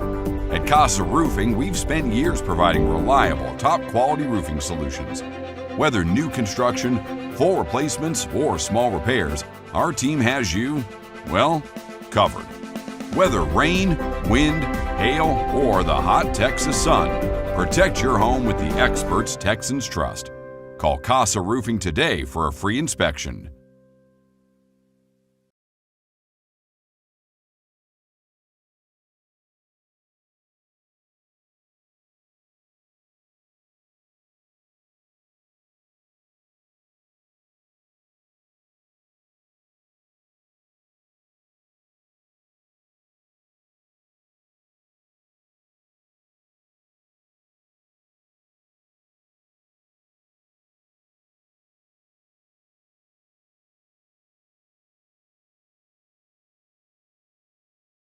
GBTC provides cutting-edge technology for your home and business. From smart security and high-speed internet to TV and phone, GBTC has everything you need to stay connected. We're committed to building a stronger, better, connected future. Our GBTC Foundation's charitable support and industry-leading products help you stay connected to what matters most. GBTC, connecting you. Life is yours to spend. Spend it thinking about the future. Spend it enjoying the moment. Spend it watching them grow. Spend it wishing they'd stop. Spend it believing in yourself. Spend it believing in something just a little bigger. First United Bank. Spend life wisely. Gilman Automotive is San Antonio's #1 auto team. Choose from a stadium-sized selection of new and pre-owned vehicles. If you're looking for a Honda, Subaru, or Mitsubishi, see Gilman Honda, Gilman Subaru, or Gilman Mitsubishi. And best of all, they all come with the Gilman Promise. We promise you'll love your new car or you can bring it back.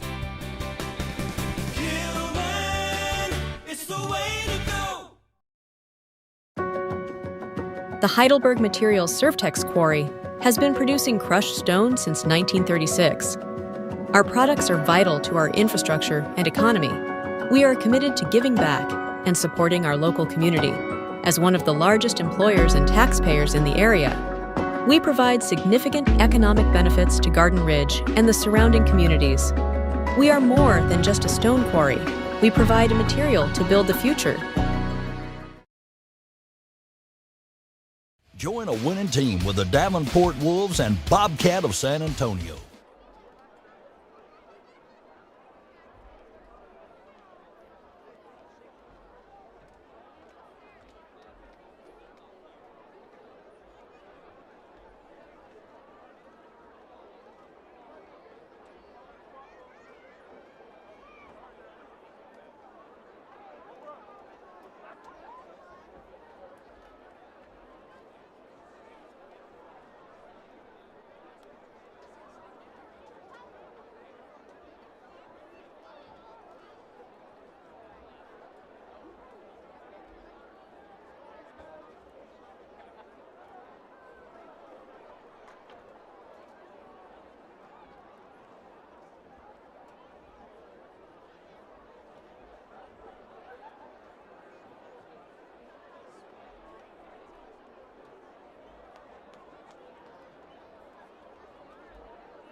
Assistant Directors Alan Connor, Scott Lowe, and Thomas Schaefer.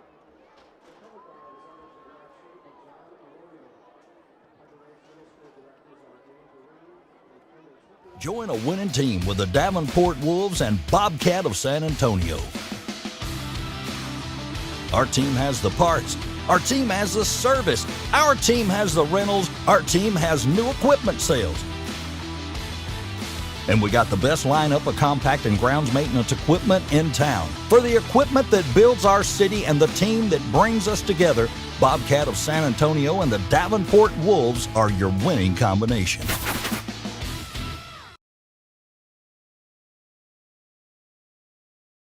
In Central and South Texas, your roof isn't just protection, it's peace of mind. At Casa Roofing, we've spent years providing reliable, top-quality roofing solutions. Whether new construction, full replacements, or small repairs, our team has you, well, covered. Whether rain, wind, hail, or the hot Texas sun, protect your home with the experts Texans trust. Call Casa Roofing today for a free inspection.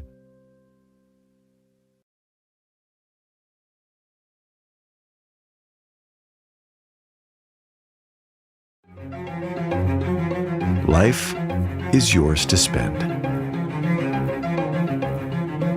Spend it apart. Spend it together. Spend a little now. Spend a lot later. Spend it fearlessly. Spend it faithfully. First United Bank. Spend life wisely.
Our dad, Perry Byer Jr., founded Byer Plumbing in 1990.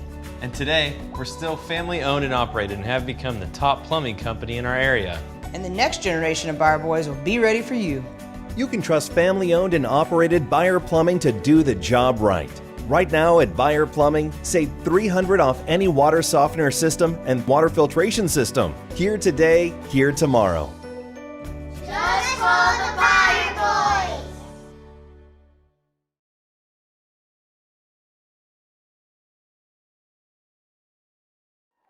The Darlings are under the direction of Andrea Bustos, and the Diamonds and Dazzlers are under the direction of Sarah Gentry and Christina Weinman. The Diamonds would like to thank their large group sponsors, JCB Consulting and Kinderhouse Pediatrics.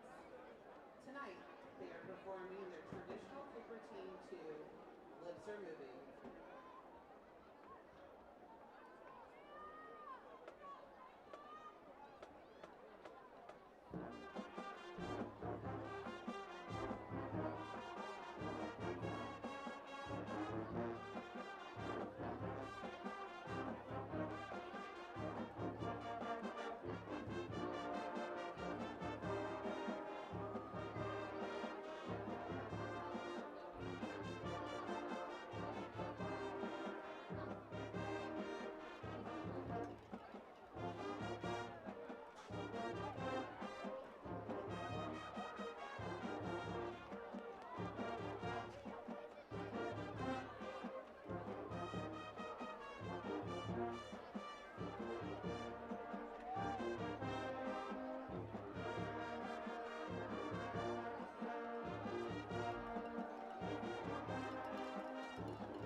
soloist is Xavier Wolf.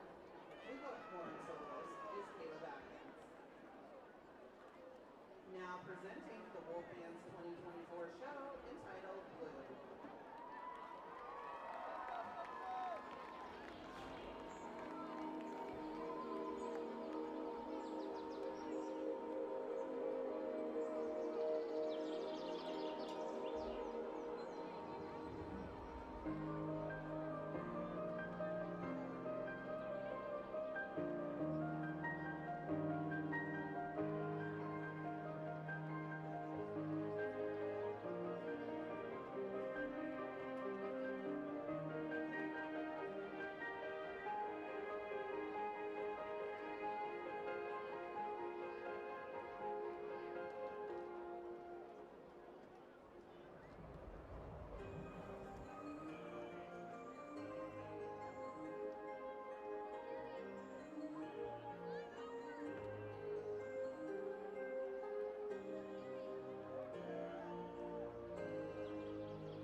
Our dad, Perry Byer Jr., founded Byer Plumbing in 1990.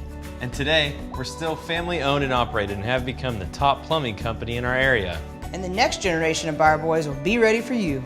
You can trust family-owned and operated Byer Plumbing to do the job right. Right now at Byer Plumbing, save $300 off any water softener system and water filtration system. Here today, here tomorrow. Just for the Byer boys. Oh man, here's a broken play. I don't think any of these guys are north to south runners. I mean, look at this one here. Just bounced outside with no blockers ahead of him. But you know, you can always call a Hail Mary, and the guy that you want as your QB is Dr. Ferris. I mean, you give Dr. Ferris the ball, and boom, good things happen. Yep, that's Ferris Orthodontics again with that really nice new smile.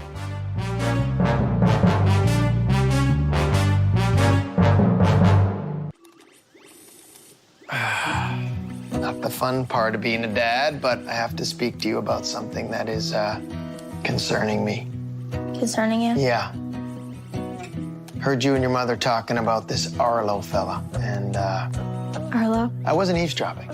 He's always watching you. His videos are secure. This guy sounds like a creep.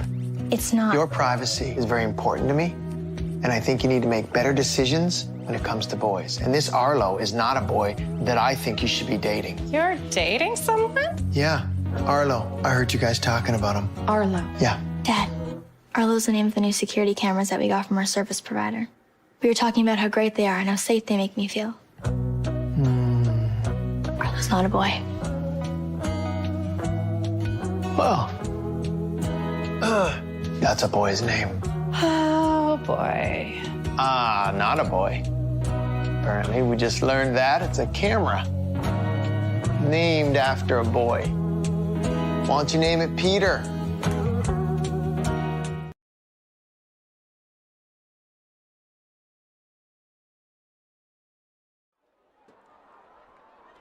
Back at Wolf Stadium just in time for the second half kickoff, a game that Davenport trails Pieper 28-0. And following this kickoff, our analyst Sam Kanan going to take us through an important development for these Wolves. Fair catch. Covered it right around the 17-18 yard line, and the whistle's blowing. And that's where the Wolves will start. And Sam, you making some very keen observations here just before the start of the half. Yeah, we got to see the Wolves come out. We saw a couple injuries. Some guys get banged up, have to leave the ball game at periods of a time. No Barrett Fallon or their quarterback, which is Daniel Sokup II. They are not wearing their pads. We saw them, they're still on the sideline. They're still on their own power, which is a good sign. We kind of talked about it. This might be a precautionary thing because, one, we don't know what the severity is of their health right now, and two, this is a non-conference game. As much as it is a rivalry game, it's a non-conference matchup between a 5A and a 4A team. Very good teams and very good players. You want to keep them healthy for what they want to have is another long state run for both of these rosters. You just saw Daniel Sokup moments ago on the sideline, jersey off, shoulder pads off. That kickoff for Ashton Mercer on the re-kick goes through the back of the end zone. So Pieper will start first and 10 at the 25. And look at Sokup, a young man with sights on a very big season. You talk about last year, just what he did. As Sam mentioned throughout the broadcast, filling in spots at quarterback last year, 14 of 30, 243 yards, a touchdown, an interception. That's what they had coming in. So far this season, he's played very well, thrown for 409 yards coming into this ball game on 32 of 59 passing-wise, 3 touchdowns, no interceptions. That is what they're missing as Pieper goes to work offensively. Ooh, just missed on what could have been another big play. That one intended down the middle of the field for Cash Lancaster off the arm of Caden Keith.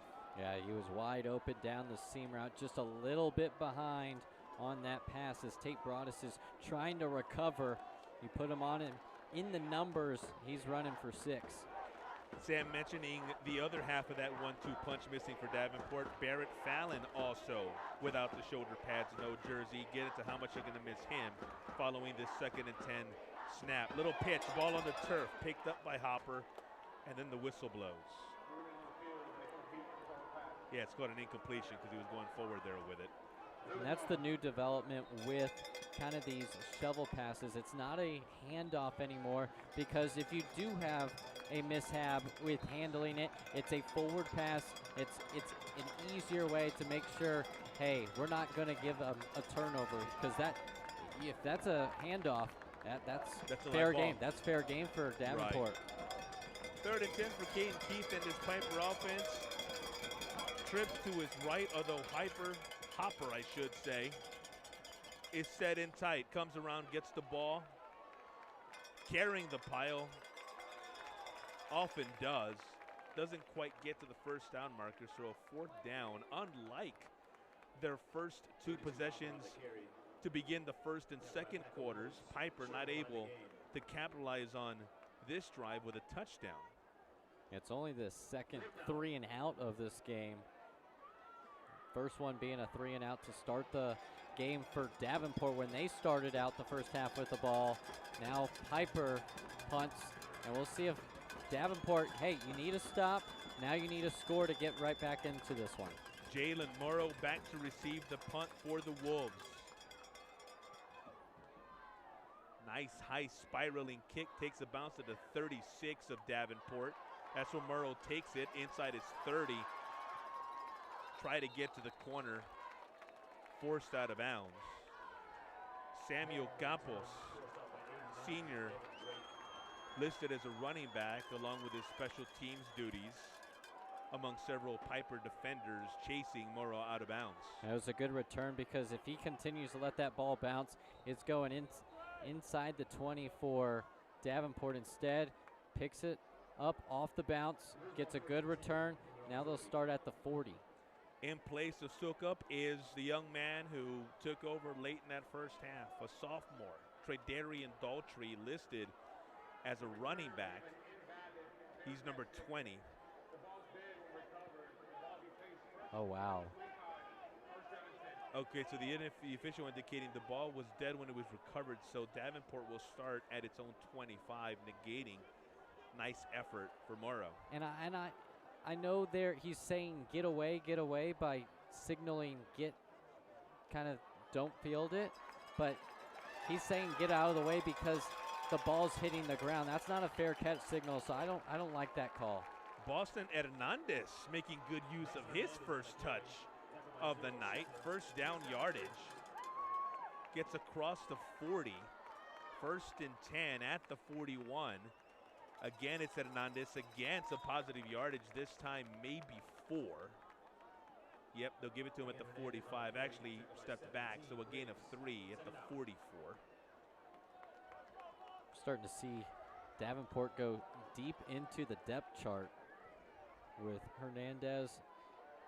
You talk about this. You got a guy in Daughtry listed as a running back playing quarterback, and you've got a guy listed as wide receiver playing running back. Versatile pieces. Here's Dante Singletary. He's a true receiver. 3rd year on varsity, comes across near midfield. Brings up 3rd and right around 4. Another nice look there at Singletary coming around. Nice tackle by Kyler Shepler. Shepler, a big kid. Standout Pieper linebacker. He's a senior. Shotgun on 3rd and 3. Daltrey looking to his left. Incomplete. It was trying to get it to Trevin Singletary. Just over the outstretched arms of the junior wide receiver.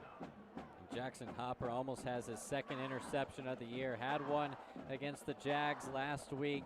Jumps the short out route. And again, down 4 scores. This is no surprise for the Wolves, keeping the offense out on 4th and medium. Yeah, officially 4th and 3. They're at their own 48. About Boston Hernandez, he's in there for Barrett Fallon. We were talking about what they missed with him. Well, all he did last year was go for over 1,800 yards. 1883 26 touchdowns. Daughtry on 4th and 3 in trouble. Some help from his big old lineman. Doesn't really help, though. And so pushed all the way back to right around the 40. And a turnover on downs. That Pieper defense, again, holding stiff. We talk about the physicality, but they've got team speed just as much. A very veteran crew, and they read their keys well once again. Get another 4th down stop.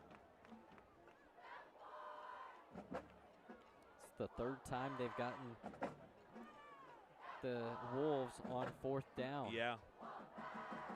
Yeah, Davenport's had some success on 4th down, but at the same time, they've taken so many attempts that they've also had their fair share. You mentioned 3 of not converting. Keith looking for the shot on 1st and 10. Over the top, complete touchdown.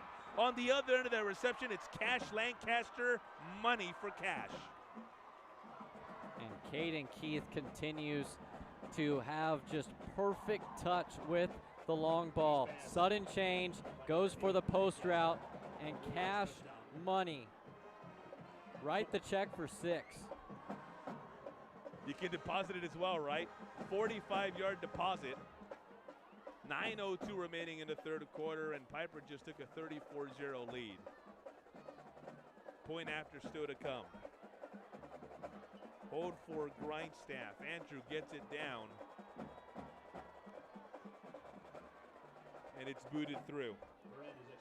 Pieper, 35, Davenport 0. The Wolves, another shot on offense when we return right here from the campus of Davenport High School in a highly anticipated matchup. Back after this. In Central and South Texas, your roof isn't just protection, it's peace of mind.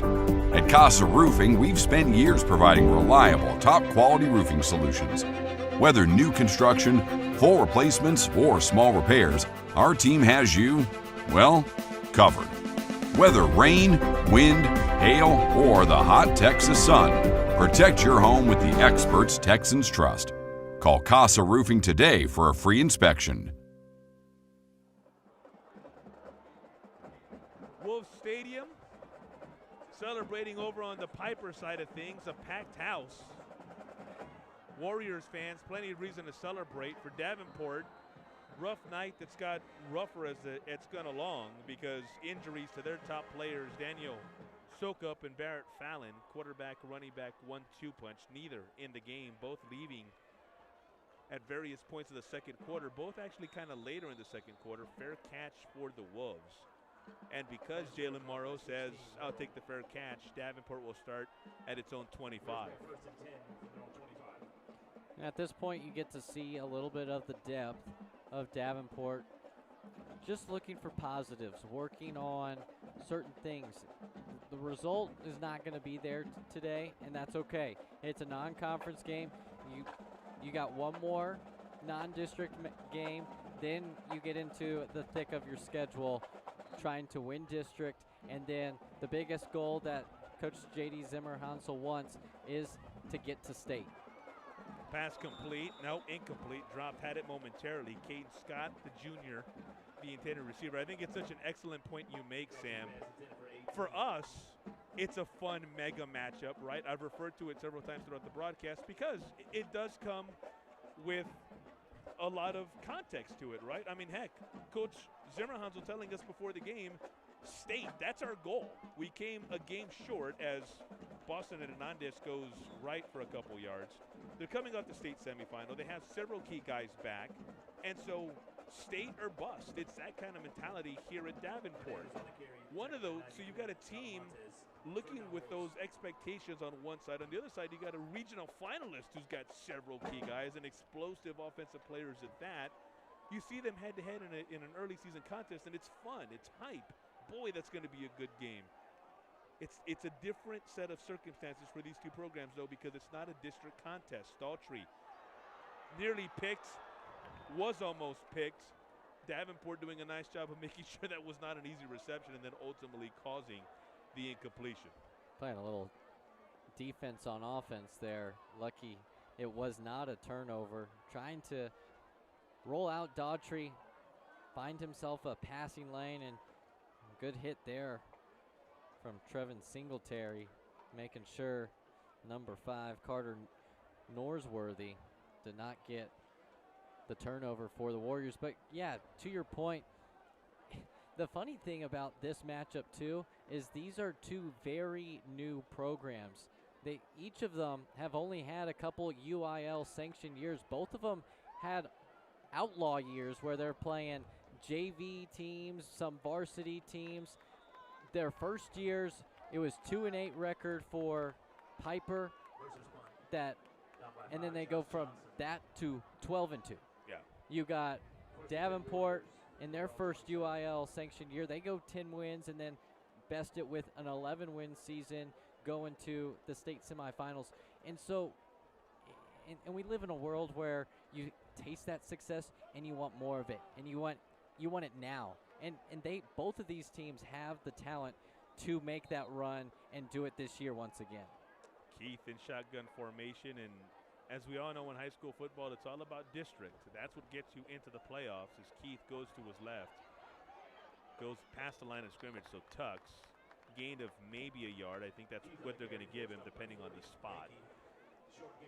And so because this is not a district game, and I think you hit it very well early on, you've got two of your horses who are dinged up, and it's already a game that at that point was already a 3-touchdown deficit, right? And depending on when they made the decision, it might have even been a 4-touchdown deficit. It might have already been 28-0. So you're thinking, why put our guys back in this? Piper's physical. They're tough. Up the middle, it's Hopper.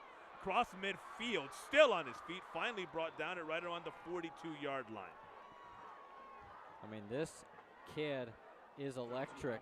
I mean, he's 5'9", 215. We've seen him run over people. This time he's running past people, a 4.6 40, and we got to see that speed on display right there.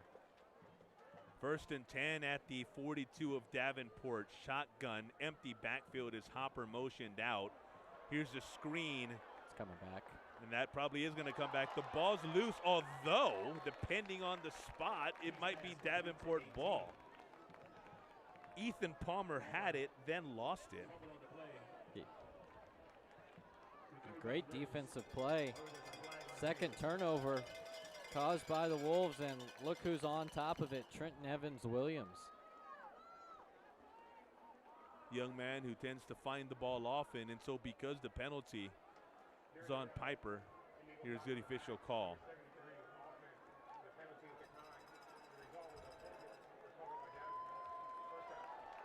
So it turns out the play will matter. It'll stand because Davenport obviously will decline in this instance. They get it back under 7.5, 7:22 to be exact. In a game, they throw 35-0. And that's one thing. Go ahead. I was going to say, that's what they did well defensively last week. They caused 5 turnovers. We're +4 in that category versus Kerrville-Tivy. A big reason why they had a 28-0 third quarter and getting themselves that victory. Boston there picking up off the tough snap. Ball was on the turf. Boston says, I'll take it. Trying to make something happen. That Pieper defense, as it has been throughout the night, pitching the shutout, very alert. 2nd and 11. Trips to Daltrey's right.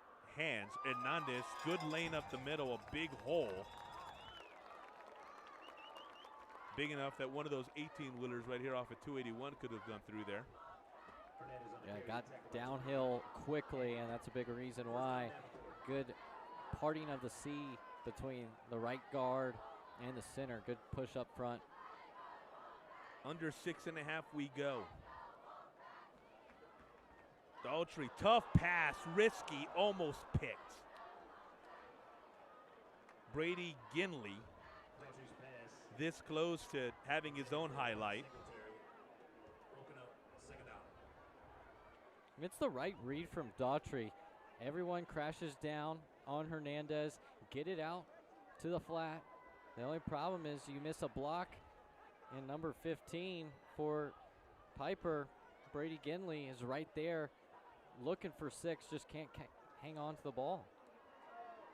You get the sense that Boston and Hernandez is back there just simply, he's probably one of Coach Zimmerhansel's better athletes. He's listed as a backup X. behind Caden Scott. But I think they're thinking, get him in space, he can do some things. And with Barrett Fallon out, give him an opportunity, see what he can do. He's got some good size on him, some good top-end speed.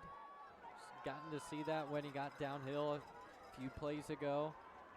And this is part of this Davenport offense. They're very explosive. They've got plenty of talent on the outside. Just have to get it to their playmakers. 3rd and 13 following a loss of 3. Another bobbled snap. Daughtry lets it go and just throwing it away. Nearest receiver was Trevin Singletary. Well over his head. 4th down for the Wolves. Yeah, it's just been that type of night for Davenport. Nothing's been working. Trying to get his eyes upfield quickly. Loses sense of the ball, and then that busts the play from the get-go. Nothing Daughtry can do right there. For the Warriors, their usual returners back in the punting game, Andrew Grindstaff and Brady Hopper. Hopper calling for the fair catch. Looks it in. Pieper will start at its own 40. It's a series that dates back 3 years. This the 4th meeting. Davenport winning the first 2. And then last year, Pieper with some theatrics at the end. Sam, you were taking me through it earlier in the night, able to get what amounted to their first win in this series. And so Pieper looking to even the series history here at 2, well on their way to doing just that. Bad snaps all the way around in this one. John Hamilton picking this one up. Gets back to the 40. It's just been a little bit of sloppy start to the second half. Neither offense has been able to get going, and it starts with the snap. You just got to, again, both of these coaches mentioned we cannot beat ourselves. If we just play to our strengths and play our standard, we've got enough talent and execution to be with anyone. Keith looking left, incomplete, intended for Champaign. You know, and if anything, for Coach Nick Rogers, an opportunity to coach, right? He's up 35-0. You got to nitpick to a certain extent, given how well his Pieper program has played tonight against a very good Davenport squad. And so you can attack this in a number of ways, one of which being focus, right? Keep focus. You know, there's going to be times as we get into district play, especially that tough district that they're going to go through here in a couple of weeks, and then through what we hope is going to be another long playoff run, there's going to be times we might find ourselves up 3 touchdowns on a very good team. You cannot afford to let off the gas in those kinds of situations. John Hamilton to carry, nothing there. Yeah, that's exactly the point he's going to be making to his guys. Yeah, you score on a touchdown after getting the ball back on downs, but your first drive of the second half, you go 3 and out. Touchdown, this drive, you go 3 and out. It's kind of those minute things that kind of get lost when you just look at the box score, you look at the score and you go, oh, it's 35-0, you killed them. Well, let's look at what happened in the second half. Those are going to be what he's going to point out in film is, hey, this is what we need to take care of. Another high snap. Carter Norsworthy doing a fantastic job, though, of one-handing that, bringing it down. The punt dies at the 40. Let's step aside. Pieper in control, 35-0 here at Wolf Stadium. We're back after this.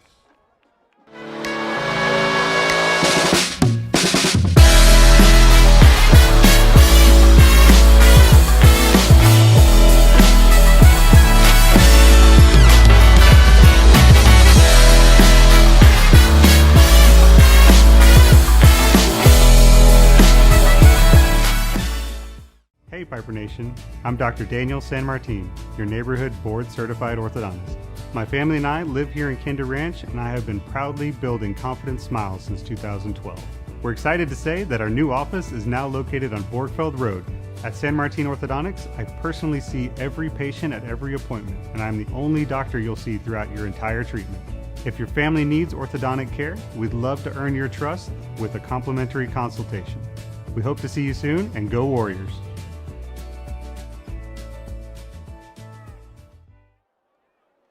We're back just in time to see a false start called on the Davenport offense.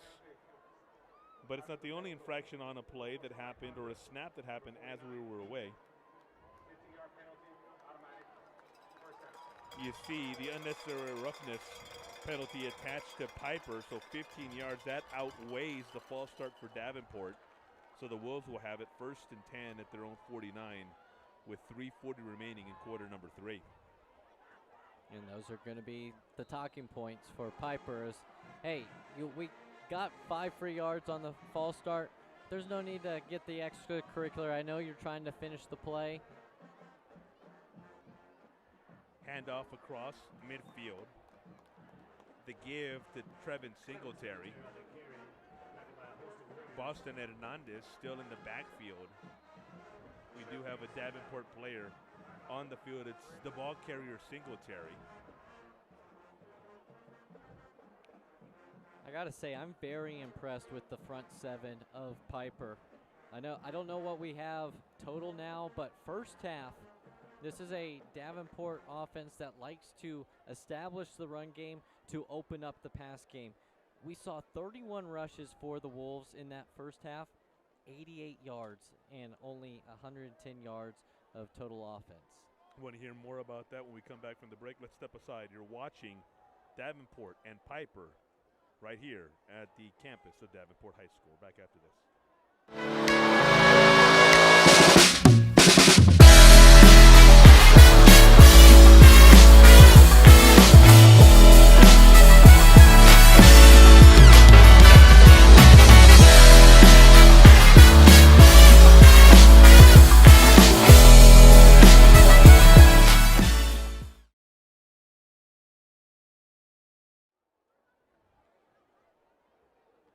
So Trevin Singletary able to walk off the field on his own power. Good sign. Trevin, the latest in a line of Davenport Wolves who have been banged up tonight.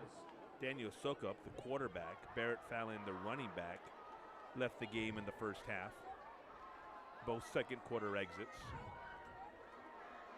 We're late in the third here in a 35-0 ball game that Pieper leads. That defense again stiffening up. 2nd and 9 just became 3rd and 10. Now you've got Hernandez with a slight limp now. But yeah, back to the point I was making before the end of last break. Those rushes, we talked about what Davenport's done in wins last year. 7 yards per carry, 4 yards per carry in losses.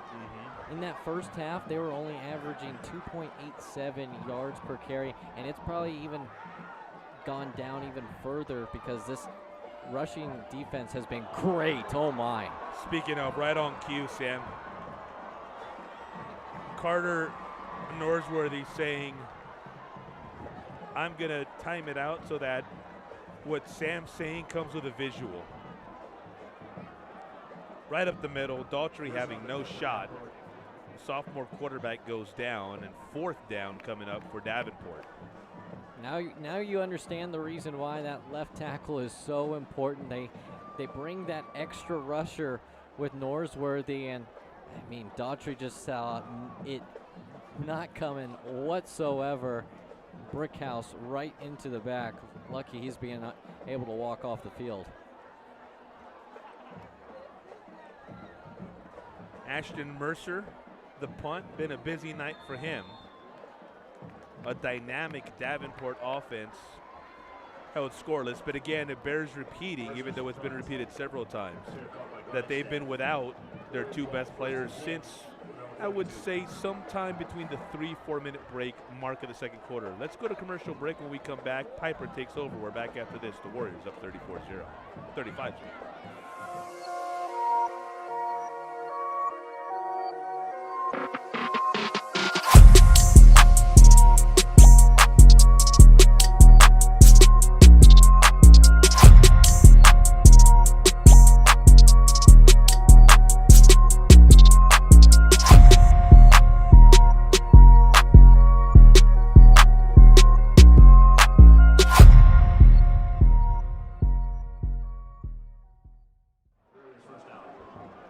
Brady Hopper of the Warriors with a first down carry on 1st and 10 for the Warriors. So now a new set of downs at their own 46. Caden Keith with Hopper to his right and shotgun. He's got 3 receivers to his left. Hands to Hopper, who goes left. Clears midfield. Run out of bounds at just inside the 45 on the Davenport end of things. Flag at the 50. So there's the laundry.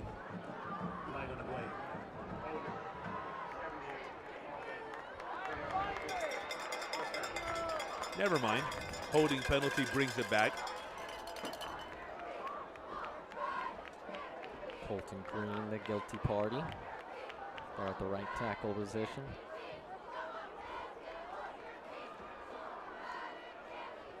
Piper's been very efficient on both sides of the ball. First half for Keith, 10 for 14, 174 yards. Added a 4th touchdown. Hopper has been getting it done on the ground as well. There he goes. On 1st and 16, he might have picked up a first down. He did. 17 yards. As the game clock now goes under 33 seconds, it's running, obviously. No reason to stop the clock outside of the moving of the chains temporarily. They do have to get a play off. The play clock, small differential. There's the snap. Keith faking, coming around to Champagne, and then caught off the carom. Just the way they drew it up. Isaiah Champagne, quick hands, tip drill, offensive version. And that's the way the 3rd quarter comes to an end. All Pieper tonight. Supposed to be a slugfest. The Warriors inserting their will and then physically knocking 2 of the Wolves' best players out of the ball game tonight. We're back with the 4th after this. Warriors 35, Davenport 0. Hey Piper Nation, I'm Dr. Daniel San Martin, your neighborhood board-certified orthodontist. My family and I live here in Kinder Ranch, and I have been proudly building Confident Smiles since 2012. We're excited to say that our new office is now located on Borgfeld Road. At San Martin Orthodontics, I personally see every patient at every appointment, and I'm the only doctor you'll see throughout your entire treatment. If your family needs orthodontic care, we'd love to earn your trust with a complimentary consultation. We hope to see you soon, and go Warriors!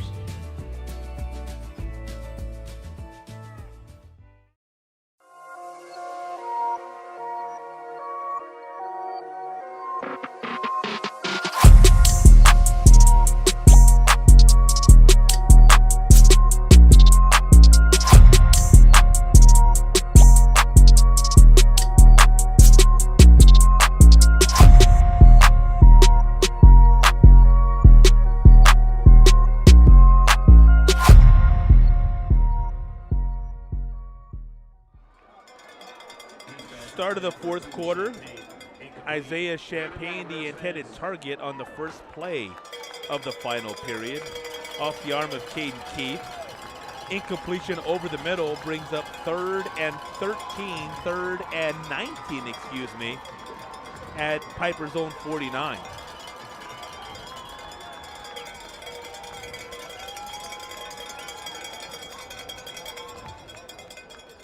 Keith rolling to his right, looking left, lets it go, bomb. He's got Cash, hauls it in. Money again. Take that one to the bank. Big plays continue for this Pieper offense, 41-0 with the extra point to come. 51-yard touchdown pass. The second connection between Keith and Cash. I mean, it was a great adjustment because they're rolling out to the right of Keith, and Cash is the backside receiver that continues to work across the field. Keith finds him, and again, you see that adjustment to the ball coming across and into the end zone for the 2nd time tonight. We're back after this, all Pieper tonight right here at Wolf Stadium.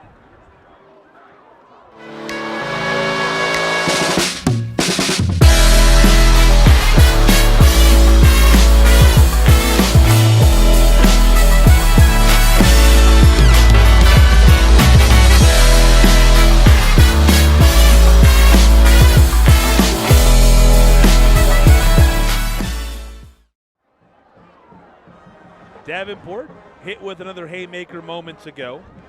Not long after Caden Keith and Cash Lancaster connected on a 45-yard touchdown. The two hook up again for 51 yards this time. 42-0 our score. Daniel Miranda now on to kick. Pieper now emptying the bench a little bit when it comes to special teams. 21 seconds into the fourth quarter. They get their sixth touchdown of the night. Fair catch. Davenport will take it at the 25, remember. High school rule now, wherever the fair catch comes, you take over at the 25, regardless of where it's made.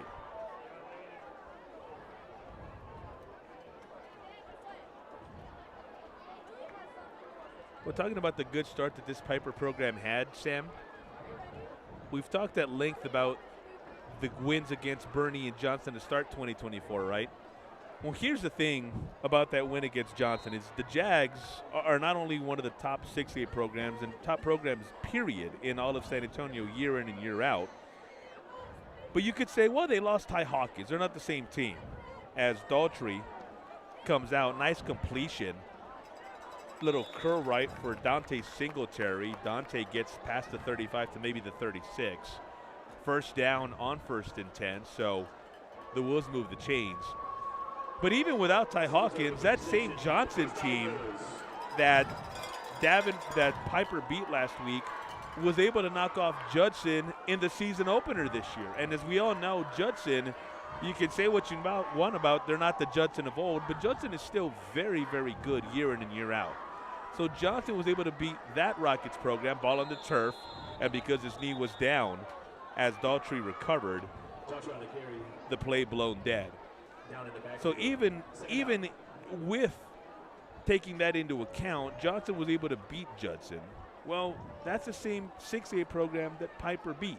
That's the kind of quality of opponents that Pieper has taken on in those first 2 weeks. And then even before the injuries to soak up, and Fallon, well on their way in this ball game. So Coach Nick Rogers had mentioned he's going to know a whole lot about his team 3 weeks in.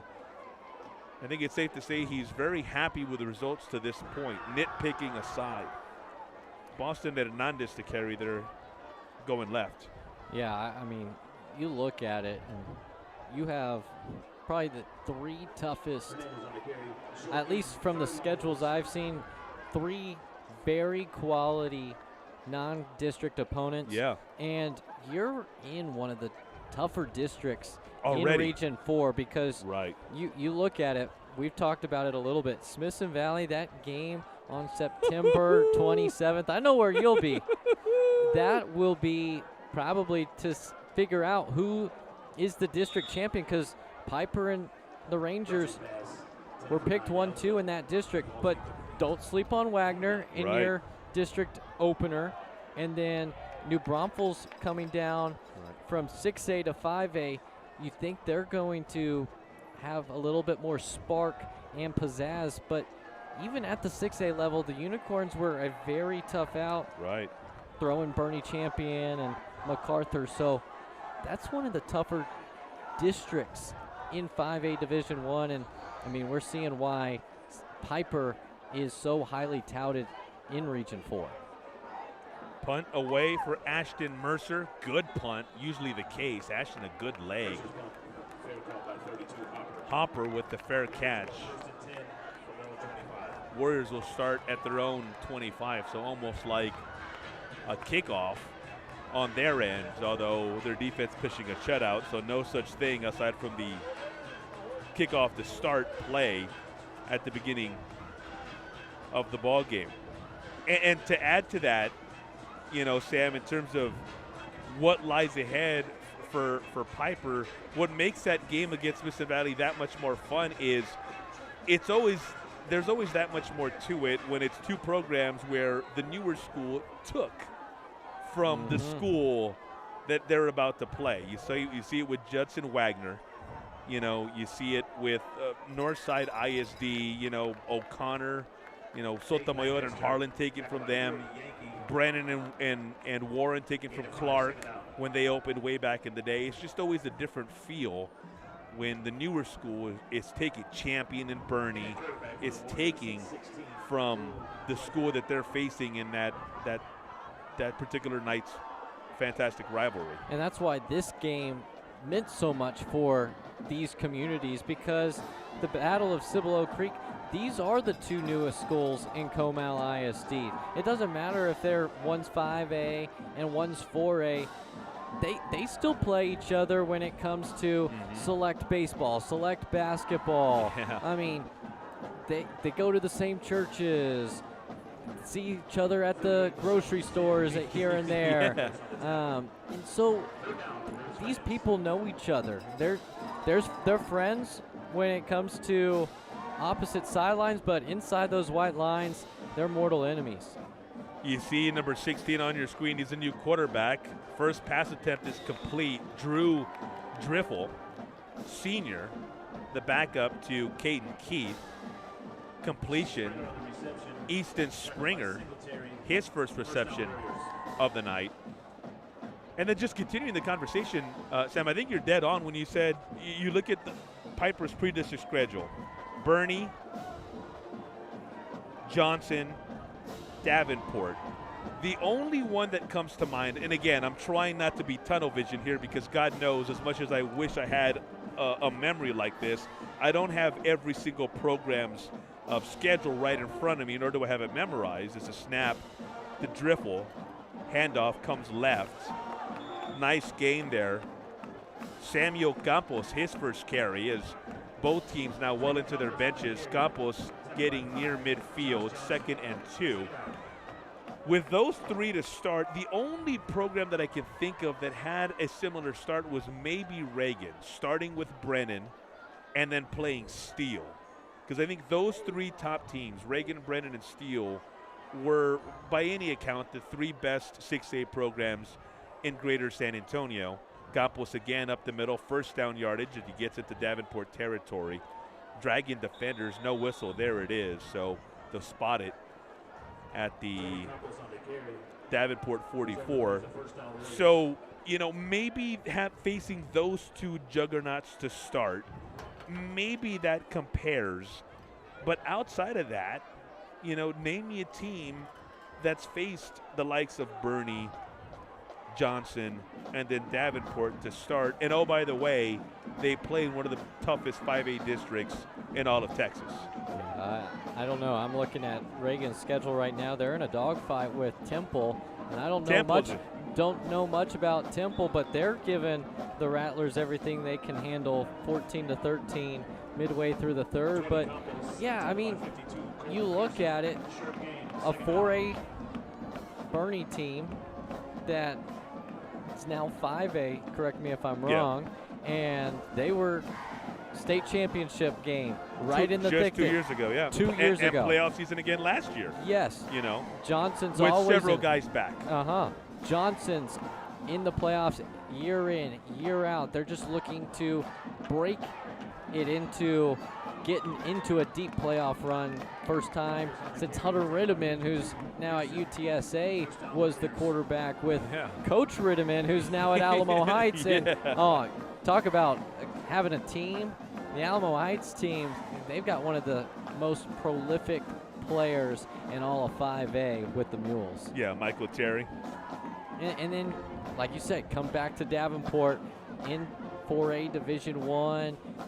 You don't know what you have at the beginning of the season, but you see the names and you're going, we're going to know a lot about our team after week 3 going into district play. I got to be thrilled if I'm Nick Rogers, making sure, 1, we get out injury-free, and 2, we're progressing to where we want to go, 3-0, getting ready for at Wagner and then Smithson Valley at home.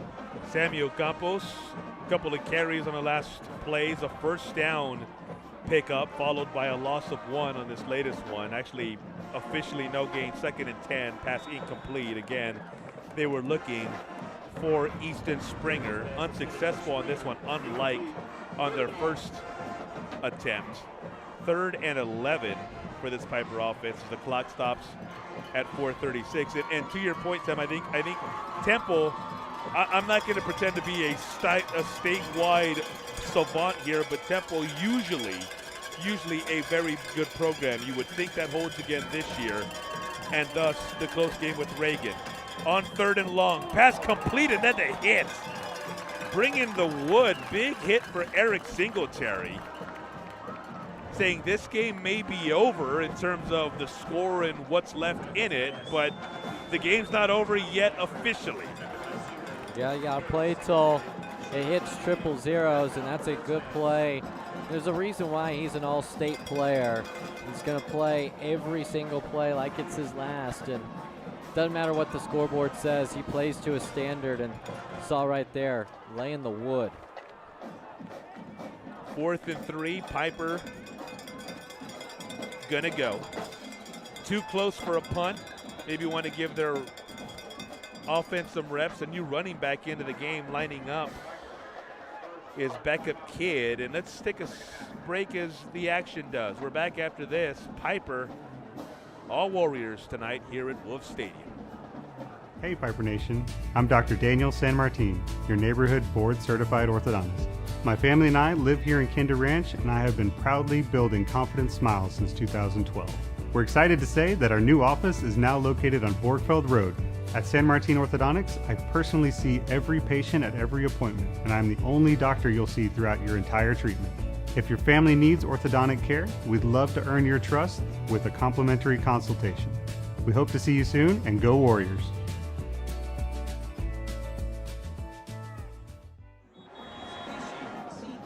Wolves Stadium, 3:41 remains in a game that's going to see Pieper advance to 3-0.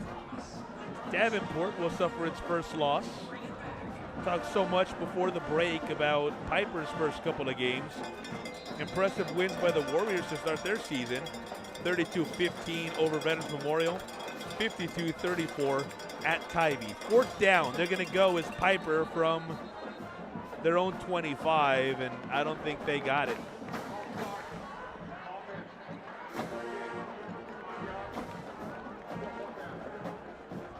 Well, it won't count. Instead, Pieper will face 4th and 7, right around there.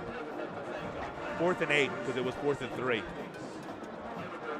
Yeah, they had 2 people in motion there. Didn't look like they got set quite in time, so now, hey, you're up 42-0. Let's see what you got from a field goal kicking standpoint. Again, this could be the difference in a regional final. There we go. Right here, comes down to this. Daniel Miranda on a 47-yard field goal attempt. Lining it up. Penalty for delay a game. The clock hit 0.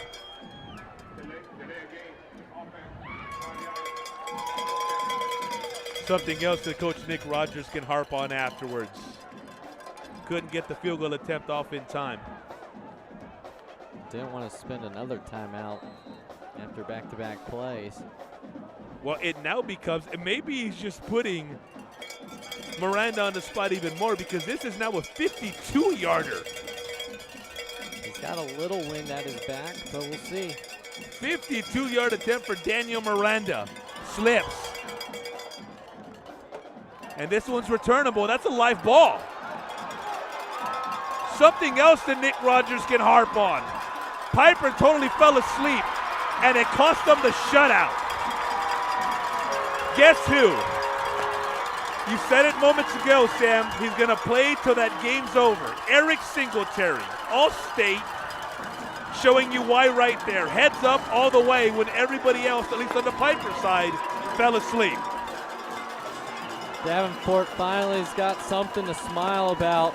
And you saw Eric Singletary after that delay of game go back. A smart play. I mean, you don't see this very often. The last time you probably saw it was the kick 6 versus Bama and Auburn. You got a sideline warning on Pieper, and only Eric Singletary had the IQ to pick that ball up and take it for 6. Well, if we thought that Coach Nick Rogers was going to have plenty of ammo to talk to his team about because of a delay of game penalty. I think he just got handed this on a silver platter in terms of coachable moments that come within the best context, right? There's nothing better than a coachable moment when you're about to win a game and you're up 42-0. And you still get to coach about something. You still get to focus and get on your guys about something to get them that much sharper.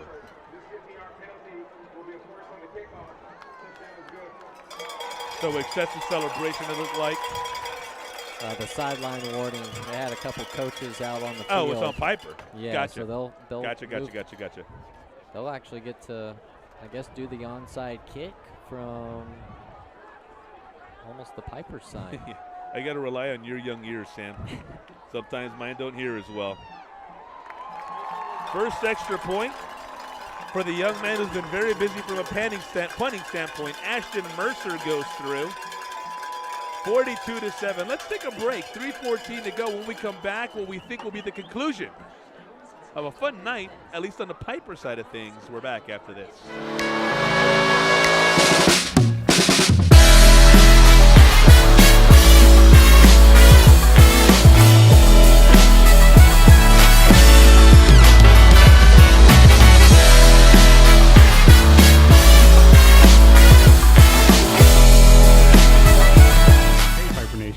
I'm Dr. Daniel San Martin, your neighborhood board-certified orthodontist.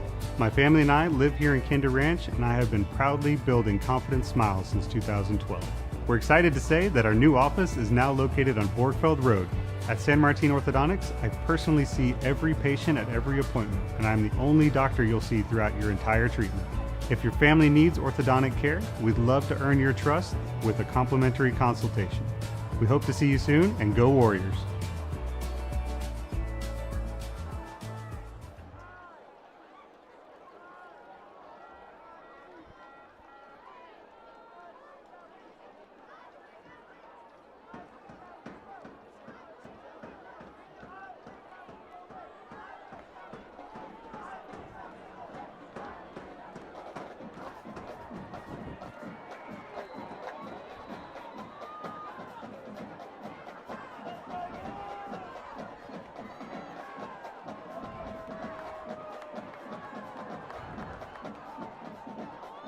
Back here at Wolf Stadium, because of the penalty, this kick for Ashton Mercer, no problem sailing through the back of the end zone. So the Warriors will start at their own 25, 3:14 remaining. The last time they were on the field, it's a drive that resulted in a field goal attempt that fell short, only to be returned 100 yards by Eric Singletary.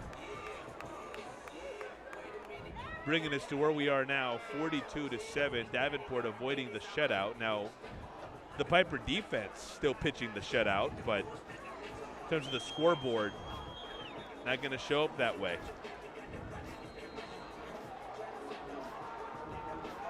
Backup quarterback for the Warriors, Drew Driffel. Got Samuel Campos, backup running back to his right. 4 receivers on the formation. 3 of them were split to the right. Campos picks up a couple. Yeah, got to give good credit to the starting lineup for Piper. Just listen off the end of their nights and their statistical lines.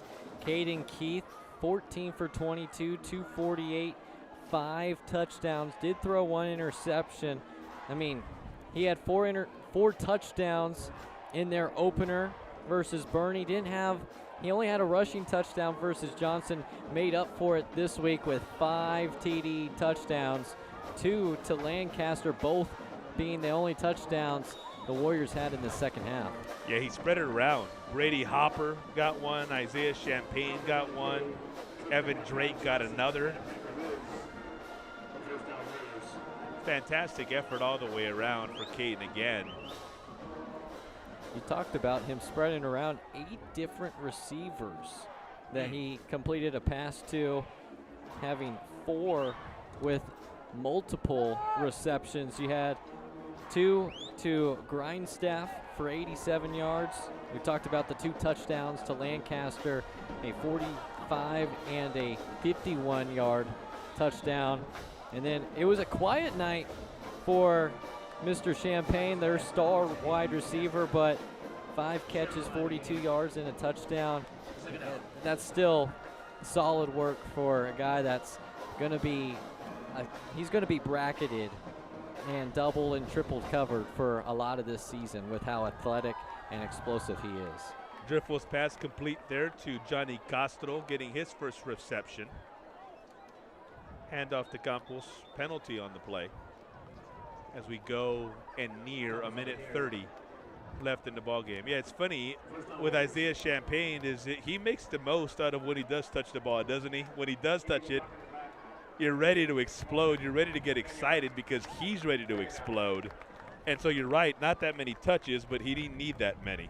Yeah, and Coach Nick Rogers, when we talked about his line, it's lightning in a bottle, says he's one of the best wide receivers that he has coached, if not that's on the field every single week, week in, week out.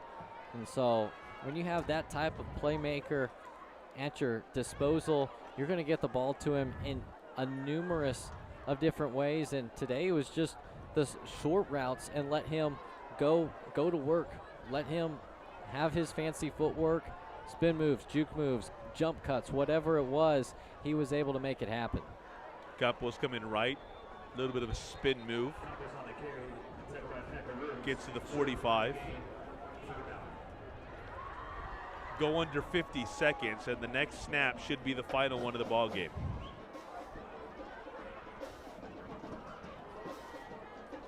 Pieper seconds away from staying perfect on a young 2024. Looking to build off an appearance in a regional final.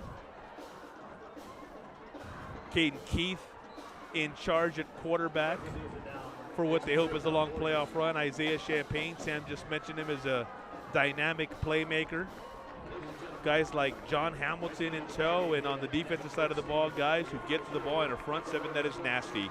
For Davenport, their first loss, but a team coming off a state semifinal appearance that makes no bones about it, is stinking state championship. And remember, they're the 4A in this 5A, 4A matchup, and they were without their 2 best offensive players for more than half of this ball game. All that said, though, it's an effort by Pieper that, Sam, when we look at players of the game, we can go offensive, we can go defensive, we can go 2 offensive. But when we look at players of the game for Pieper, many to choose from, but if we have to narrow it down and pick 2 Pieper players of the game, I want to get your thoughts on who you're looking at. I'm thinking of one in particular that jumps out right away. Yeah, it's got to be the quarterback, Caden Keith, because you throw 5 touchdowns in a game, you deserve a game ball. But defensively, I mean, you could go anywhere. I got to give it not to just one player, but one group, and it's the front 7 of the Pieper Warrior defense, because, again, this is a Wolves team that loves to establish the run. If they can get that done, it opens up their entire offense. They weren't allowed to get that run game going. I mean, less than 3 yards a carry in this ball game. The only touchdown they score is on a missed field goal return for a touchdown. That front 7, that entire defensive group does not give up any points against a offense under Coach J.D. Zimmerhansel, who was an OC back at Bernie Champion and is used to scoring 45 points per game. They're held to just 7. That's an incredible feat by this Warrior team. In terms of, Sam mentioned the front 7, take your pick. Linebacker Kyler Shepler, very good. You look at their defensive line, Josh Menchaca made some plays. Will Potts also on the defensive line. Thor Mickelbust, very, very good for the Warriors' interior line.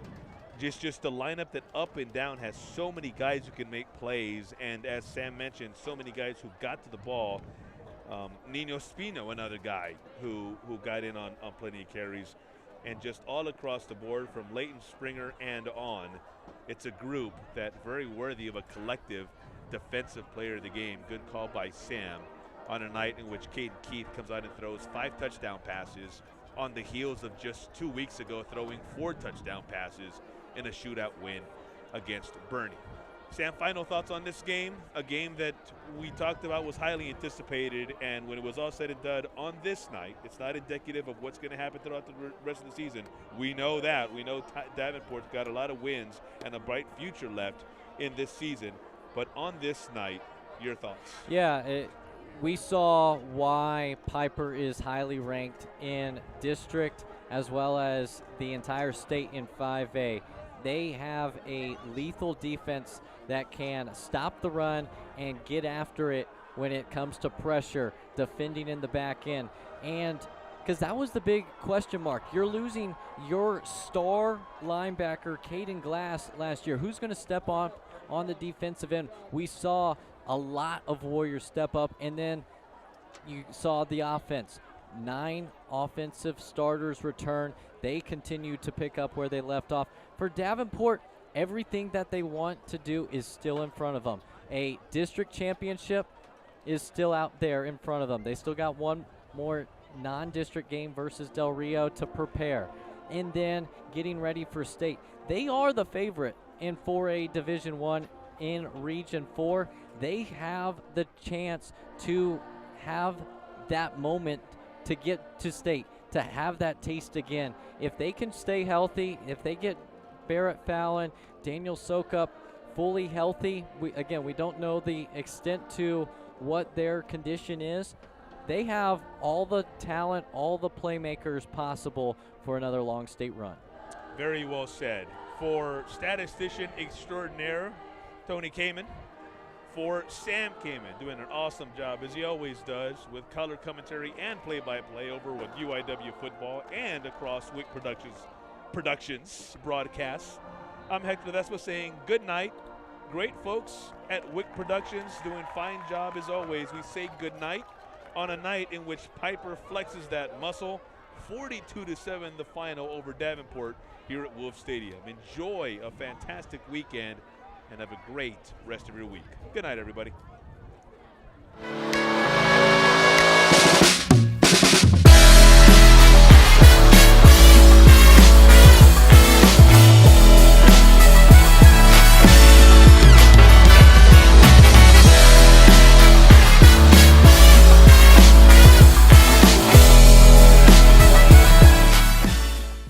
Hey Pieper Nation, I'm Dr. Daniel San Martin, your neighborhood board-certified orthodontist.